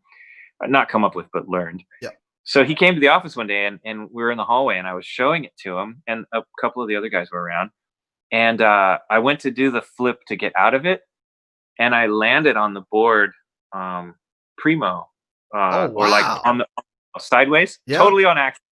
But I like just stuck it. I just landed. And Rodney's going nuts, and everybody's like, "Oh my god!" I was freaking out. And then it was funny because like I'm standing there, and now I don't know how to get out of it. Right? Like, what do I do? So I just kind of flopped and got back on and pulled it, but I didn't do anything cool to get out of it. Like Rodney gets into that, and then he does like a triple flip to get out. Oh, it's and he just does it. Like, he's robotic. It's amazing how flawless that guy is. He can just drop the board, bang, bang, bang. And he would do it all the time, like he could just do it on command. Like that's like cool. But yeah, that would probably be my signature. My little, tiny, weak Rodney Mullen thing. That sounds like throwing down a free throw line dunk in front of Michael Jordan right there. Yeah, for sure. It was funny. He loved it. He knew it was totally. He's like, "You did that? Did you do that on purpose?" I'm like, "No way." That's crazy, man. All right. But yeah, that would probably be it. Something like that. This is from Uncle Roadworks again. He says, so you were involved, so I'll go from that. But how was the process getting the Jackass boys involved with it and Thug? So that all started with Bam. That came in for Thug 1 was the first one where we started doing that story stuff. And Activision really liked the kind of the hijinks direction that it was going.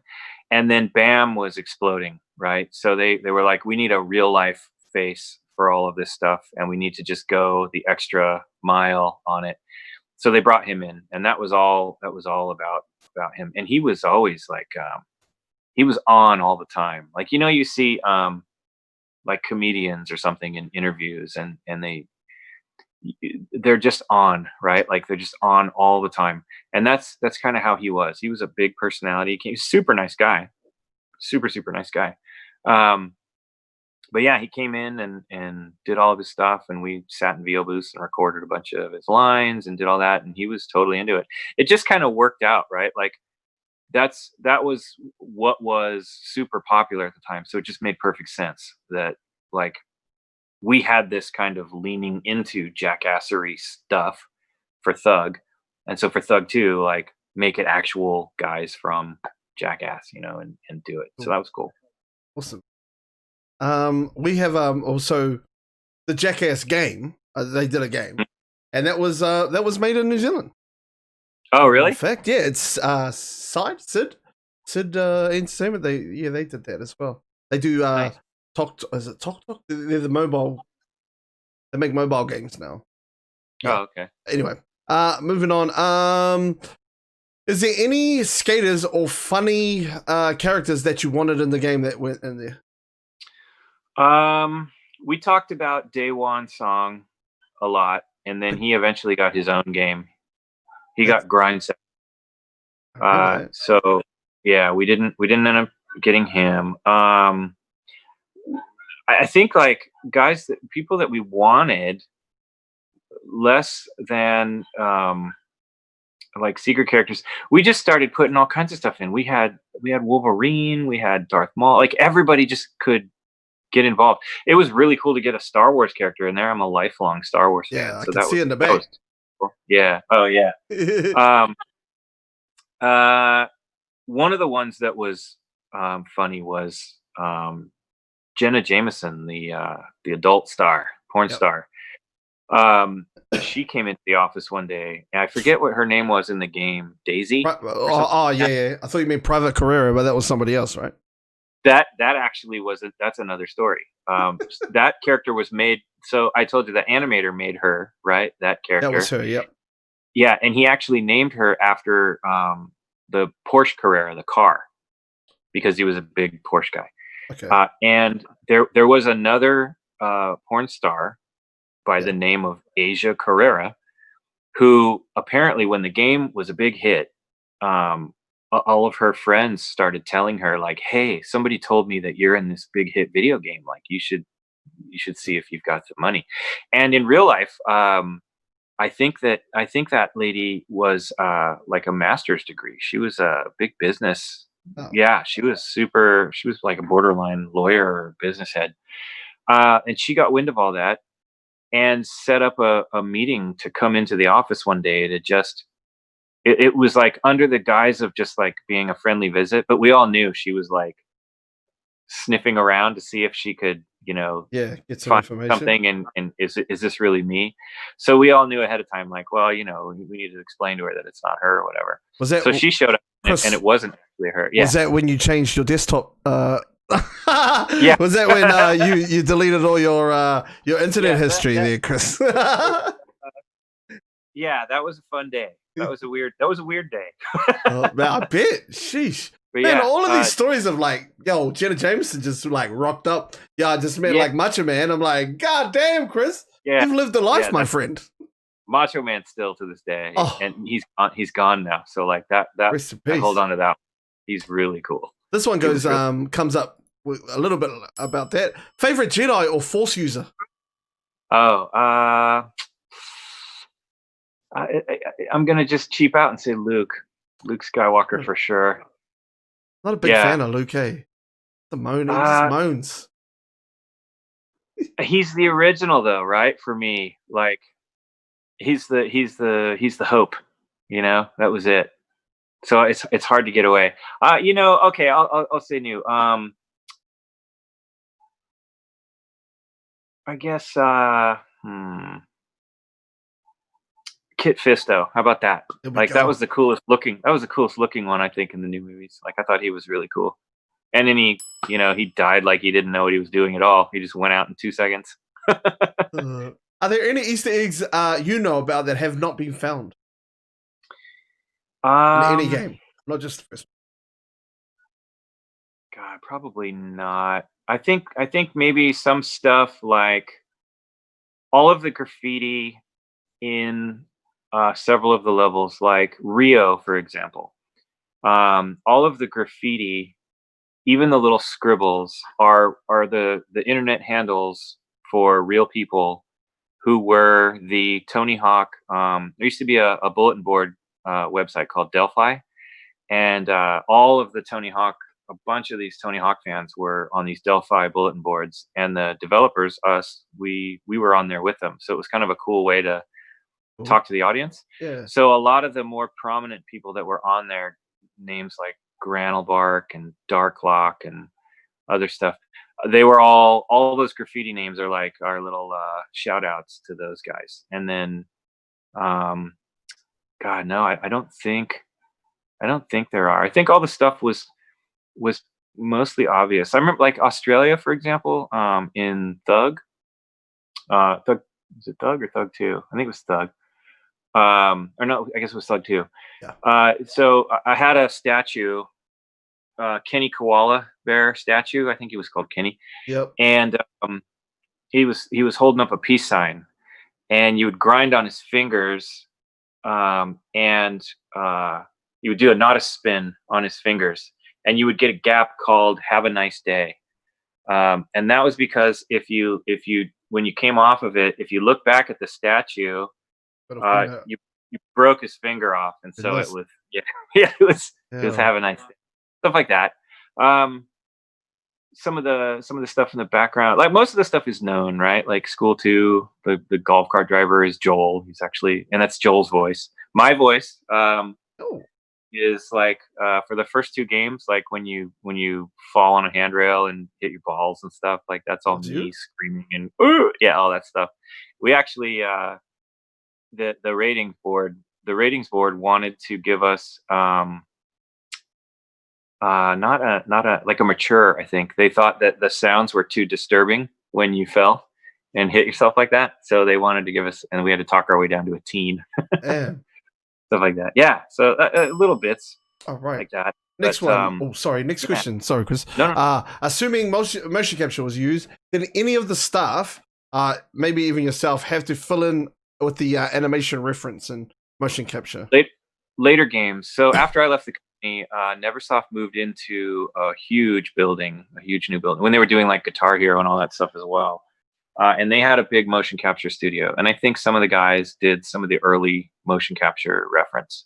So they had gotten away from the old Tony Hawk in a suit with a bunch of light, reflective balls and stuff, and they had more of the multi-camera setup in their big giant room, and they had a mini ramp in there, and I think a bunch of guys did some of the early little lip tricks and stuff for the Project 8 and that kind of era of the series, the later stuff. All right. This one is from Himogen. He asks, are there any ideas that the team wanted to implement back in the day but couldn't because of hardware limitation?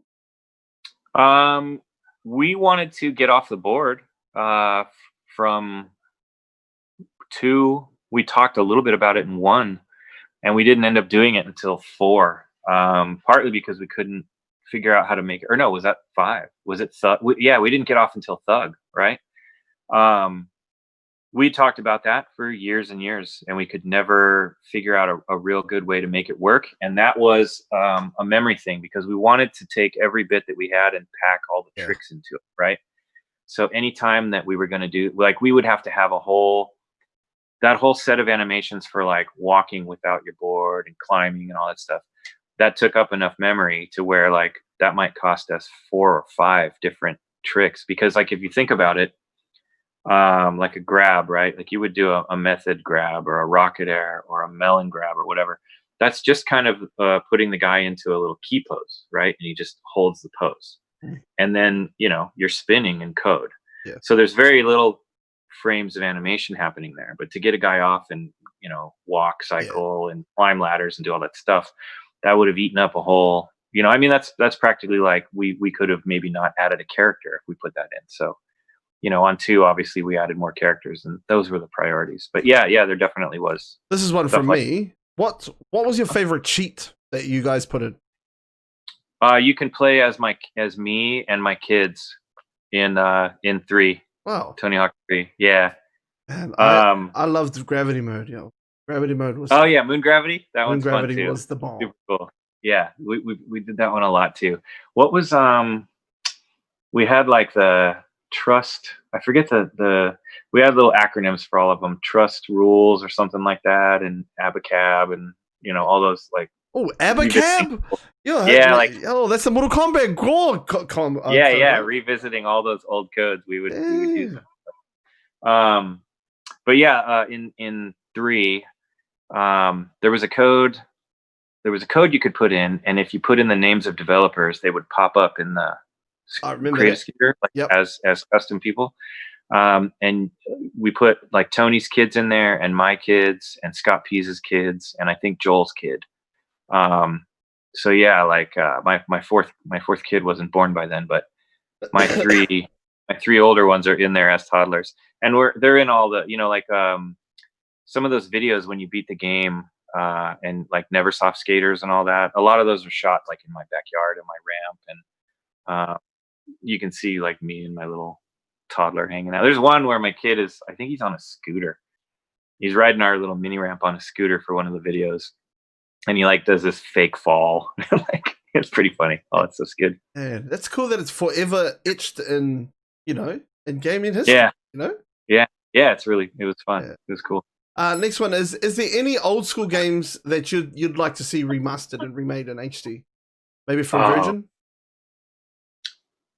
Virgin wise, well, they just did Lion King. Yeah. Yeah.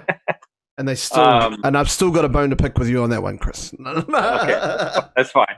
Yeah, I only tested it, man. I wasn't. God, Virgin games that I would like to see redone. I don't know. Bring out. There was a game called Thrill Kill that was ridiculous.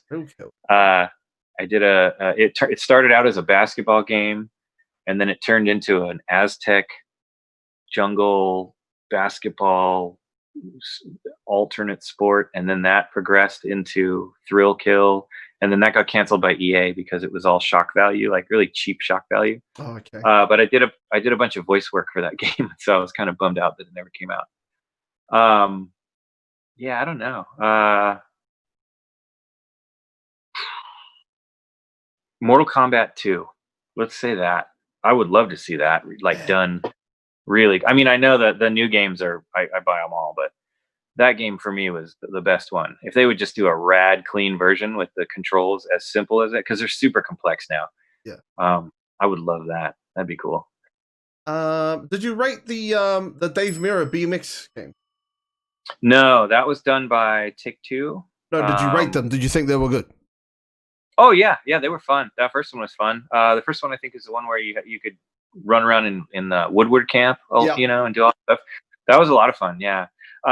Between Matt Hoffman, which was the Activision spinoff of us. Yeah, that was our engine. So for me, that one just kind of felt like Tony Hawk, but you were on a bike. The Hoffman one had different physics, and I thought that was really cool. I liked it. I thought it felt really good. The same reason, like when Skate came out, I was a huge fan of Skate. I 100%ed it. That was the first game I've 100%ed in a long time, but it was just so different and so good. Have you seen any of these games? I mean, there's the Skater XL that's just came out. Yeah, XL. There's another one. There's another one on. I got it on my Steam too. Oh. Yeah. I played a little. My kid got one on Steam. I don't think it was XL. I think it might have been the other one. Yeah, I'm looking at my Steam right now. The controls were really fishy, and so he refunded it within a day. He did sessions. Yeah, and they look really good. At least they, some of it's a little stiff. They don't quite look like Skate. Skate looked really fluid and cool, and but I mean, I think these games are made by really tiny teams. So from that, they're impressive. XL now I think is on all the consoles. It just came out on all the consoles. And I need to check it out. It looks good. It looks fun. People like it. This is a question from Wagga. He says, "Any thoughts on BMXXX?" Yeah, that was actually, if I recall the timeline correctly, when we were starting to do Thug 2 and stuff, and the jackassery stuff was at its peak. Yeah, that was the answer. That was the Dave Mirra game, and then so it was that whole engine and everything, and they were trying to figure out how they could be edgier than the Jackass guys or get that crowd, and so they did that XXX game, BMX XXX. Yeah, that was ridiculous. It was so silly. It got banned. It got banned in New Zealand. We did not get it. Yeah, I think they gave it a mature rating or something because it had strippers in it. I don't remember what the context was, but it was absurd.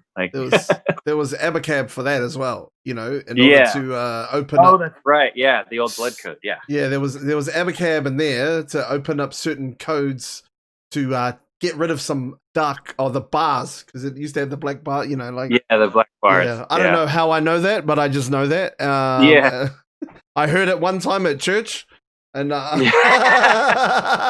one time at church someone told me that. But I never tried it. It was just and then last question. This is from Puma Pants. He says, "What's your favorite song from the first game?"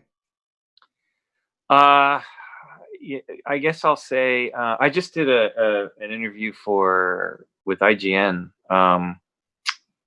to talk about the music, and one of my proudest moments was the Goldfinger song. So I brought that to the table.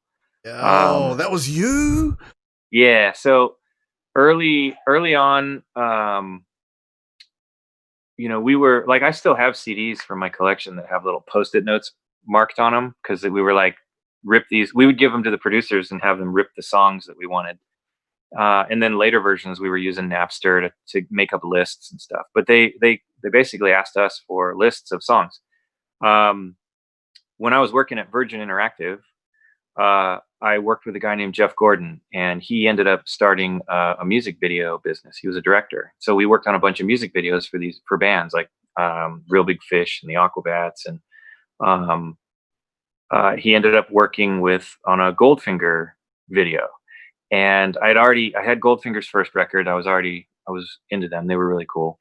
But he got an early copy of that second record, and that's where the Superman track came from. Yeah. It was like the lead track. Him and I were sitting in a car filming. We were like going to film a commercial for the record release party or something for this Goldfinger record. And so when I went to Neversoft a year later, they were asking for music. And a bunch of the stuff that I picked were like local bands that I had seen, like the Vandals and Suicide Machines I put in there. Primus, I was a big fan of Primus. I put them in there. And then Goldfinger. We would just basically write these lists of songs and send them to Activision, and then kind of cross our fingers, right? And hope that they came back signed. Yeah.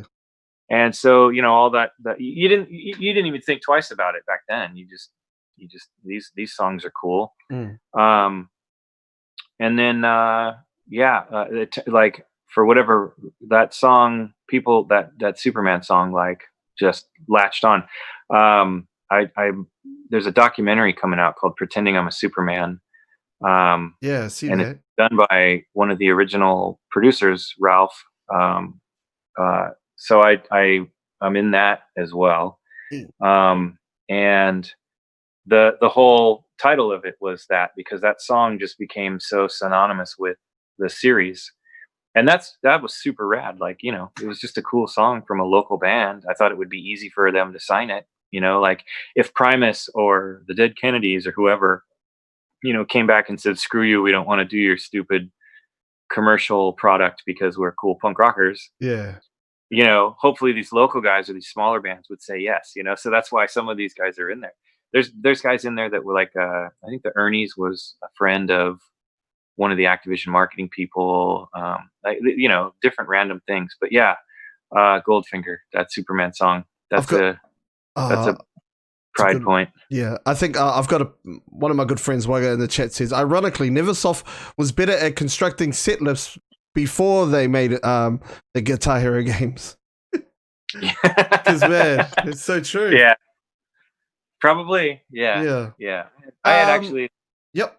You had. Go for it. Were you on the? You weren't on the Guitar Hero games. No. The most fun I had with those was right before Neversoft got them. They did like a punk rock one with like the Ramones and stuff on it, and that was my favorite one. But that was before Neversoft took off with them. All right, so I'm just going to get into a couple of quick fire questions real quick, and then that'll be us. So thank you so much. First one is, can Jared Goff lead the Rams to the Super Bowl this year? If they're allowed to play. Well, that's the other thing too. It was pretty. I have my doubts. I don't know, man. Like, he got onto the big stage once, and he didn't take him all the way. So, yeah. And now the team's kind of they lost a lot of pieces. So we'll see. I will say I hate the new logos. I can't stand. They're awful. Oh, I don't like them. Why the Rams over the Chargers, man? So I was a Rams fan when I was a kid. I grew up like. As a kid, I was like 5 minutes away from Anaheim Stadium where the Angels play too. Like, that's my favorite baseball team too. So all the way back to when I was little. And then they moved. The Rams owner moved them out. And then they won a Super Bowl, I think, 3 years later. So I was super jaded and hated football forever. But then the new owner bought the team, and he is part of why they moved back. So it was like, all is forgiven because the horrible old owner is gone, and now I love you again, and you're back where you belong. So let's go. And the team was so fun to watch for the first couple seasons. Not the first season that they came back, but when they started pulling it together, like the last couple of years, that was that was great. Are you It was salty fun. about Gurney going? Yeah, that sucks. You have to be able to admit that, he's on the backside, I think, of his career with those injuries and stuff. But I would actually be so happy for that guy if he just exploded out in Atlanta and, was a superstar again. I'd be super happy for him. Like, he just seems like such a cool teammate, like, and so talented when he's on top of his game, you know. So yeah, that was a frustrating um downfall for sure. Are you a Clippers or a Lakers fan? Clippers when I was a kid, like Danny Manning era and like old Clippers. Um, I never got into the Lakers so much. When I was the only live basketball game that I ever went to until I was older, like when I was a kid, was a Globetrotters game. Oh, Like, yeah, and that was a lot of fun. So I was like, okay, cool, basketball's cool. I did go to this in high school. I went to a Magic Johnson like All Star game, like Shaq. I think it was like Shaq's rookie year, and so he was there, and all these really exciting people were there. I collected, basketball cards and baseball cards and stuff heavily when I was a kid, and all the way up through that phase. So that was a cool thing to go see because then it was just all the big names you want to see down there. But I never, by the time I would have jumped onto like a Laker thing, I would have been a bandwagon guy, right? Because they were yeah. good again. The whole world wants them, and I'm like, yeah, I don't want to just do that. I was really excited. The Clippers were rumored to move to Anaheim here, to the arena where our Ducks hockey team plays. Yep. I've been to a Uh, Ducks hockey game oh yeah, at the I love Pond. the Ducks. Yeah, yeah, yeah. My Um, only game I've ever been to. yeah, they've been good for a long time. So not the last couple seasons, but the Clippers were going to move there, and I was fully prepared. Like if the Clippers moved, I would have jumped in We've jumped full in. hook, line, and I sinker. think Yeah, I think they're they moving were. to the forum. They've got the forum, I think. Yeah, they're getting their own deal now. Hmm. Finally, just to get out from under the Lakers. That would be a fun. That'd be a fun. I mean, now they got a bunch of talent on that team. That'd be a great team to go see. But we're not allowed to go out in public, So unfortunately, that'll be a while. I know. We Yeah. almost got the Kings too. The Sacramento Kings were going to move to Anaheim for a Oh, little while yeah, I because they remember were that. arguing, trying to get like they couldn't get their arena built, so Yeah, they I were like, remember that. okay. So yeah, we'll see. Oh, But yeah, it would be. I'd lean on Clippers, but I wouldn't say I'm a huge fanboy. okay. What's the go-to at In-N-Out? What's your go-to order at In-N-Out? Um, for a while, so it's always double double. I actually don't get the sauce. I just go You don't ketchup go. and lettuce. Oh, okay. You don't No, do the animal yeah, style. no, No. I just go ketchup and lettuce. And for a while, I was eating them double doubles, lettuce wrapped, Yeah. like what do they call it, protein style?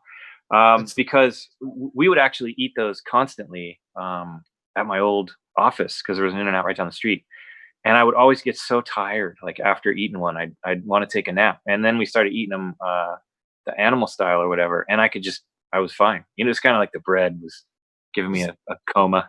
yeah. But yeah, Hey, so double double. You can twice fry the fries so they're yeah. crispier. That's a good Well deal. done. I will say, In-N-Out's mix for their Coca-Cola is terrible. It's the worst fast Really? food Coca-Cola. Yeah, like compared to like a McDonald's Coke or something, it's awful. Can't. There you go. I'm hot taking this one. Okay. Yeah. I think that Shake Shack has way better burgers than In-N-Out. Yeah, I've only had Shake Shack once in an airport. it is great, but nothing could beat Chick-fil-A. I'm just putting that out there. I do like them. I Or do like I'll tell you good what I chicken. did like when I went there was that Raising Cane's. Oh yeah. That stuff is I have one kid who's a super picky eater. All he'll eat is plain hot dogs, chicken strips, and cereal. And I say kid, he's a grown, but Cane's is like his favorite thing in the whole world. Like yeah. he just eats there twice a week. It's ridiculous. That's It is good. that's the only thing, well, not the only thing, but when I have gone to the United States, that's all I do is Mhm. just try a different place. I went to Umami Yeah. Burger, which is in Anaheim, which is pretty good. Yeah, that place is real Oh. good. I like that a lot. I've had the best sandwich in my life in Anaheim. So where? It's next door to. It's in the City Walk, not the City Walk. The Earl of Sandwich next to Disneyland. Oh, at Disney. Yeah. Bro, I had that turkey Thanksgiving jump off, and I was hooked, yo. I had like 4 of them my whole visit. So here's a real bizarre small world story.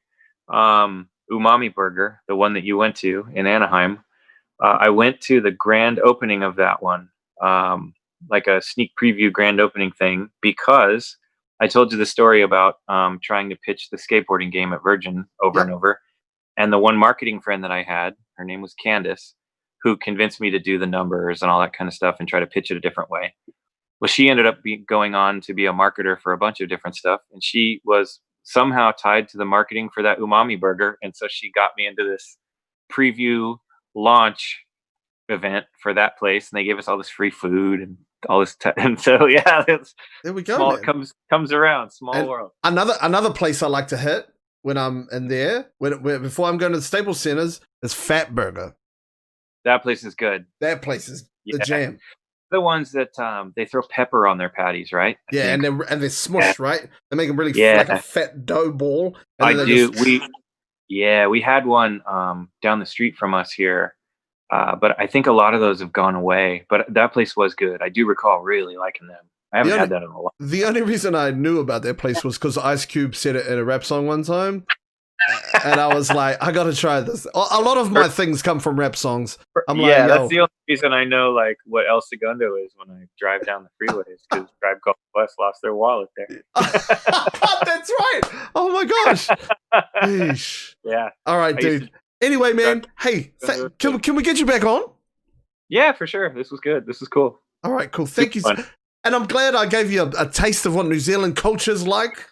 Yeah. Yeah, man. I'm shocked you know more about my own place than I do.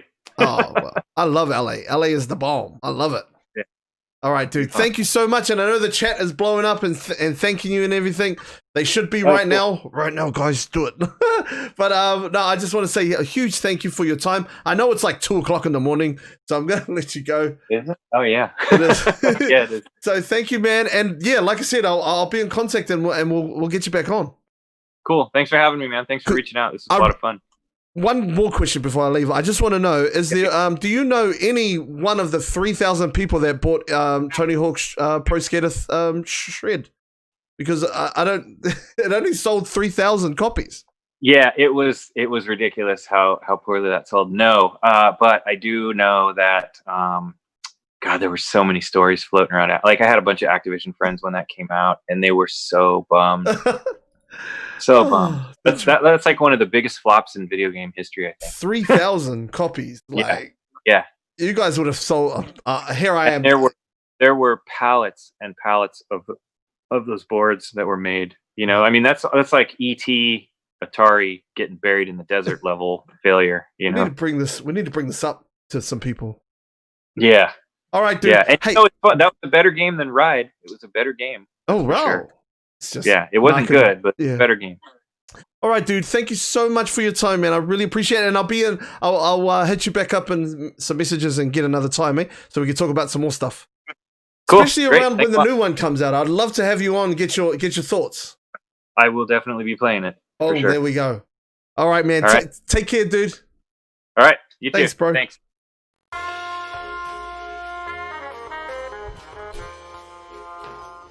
I'm getting good at this shit, fam. I'm getting fucking good at this shit. I'm telling you. That was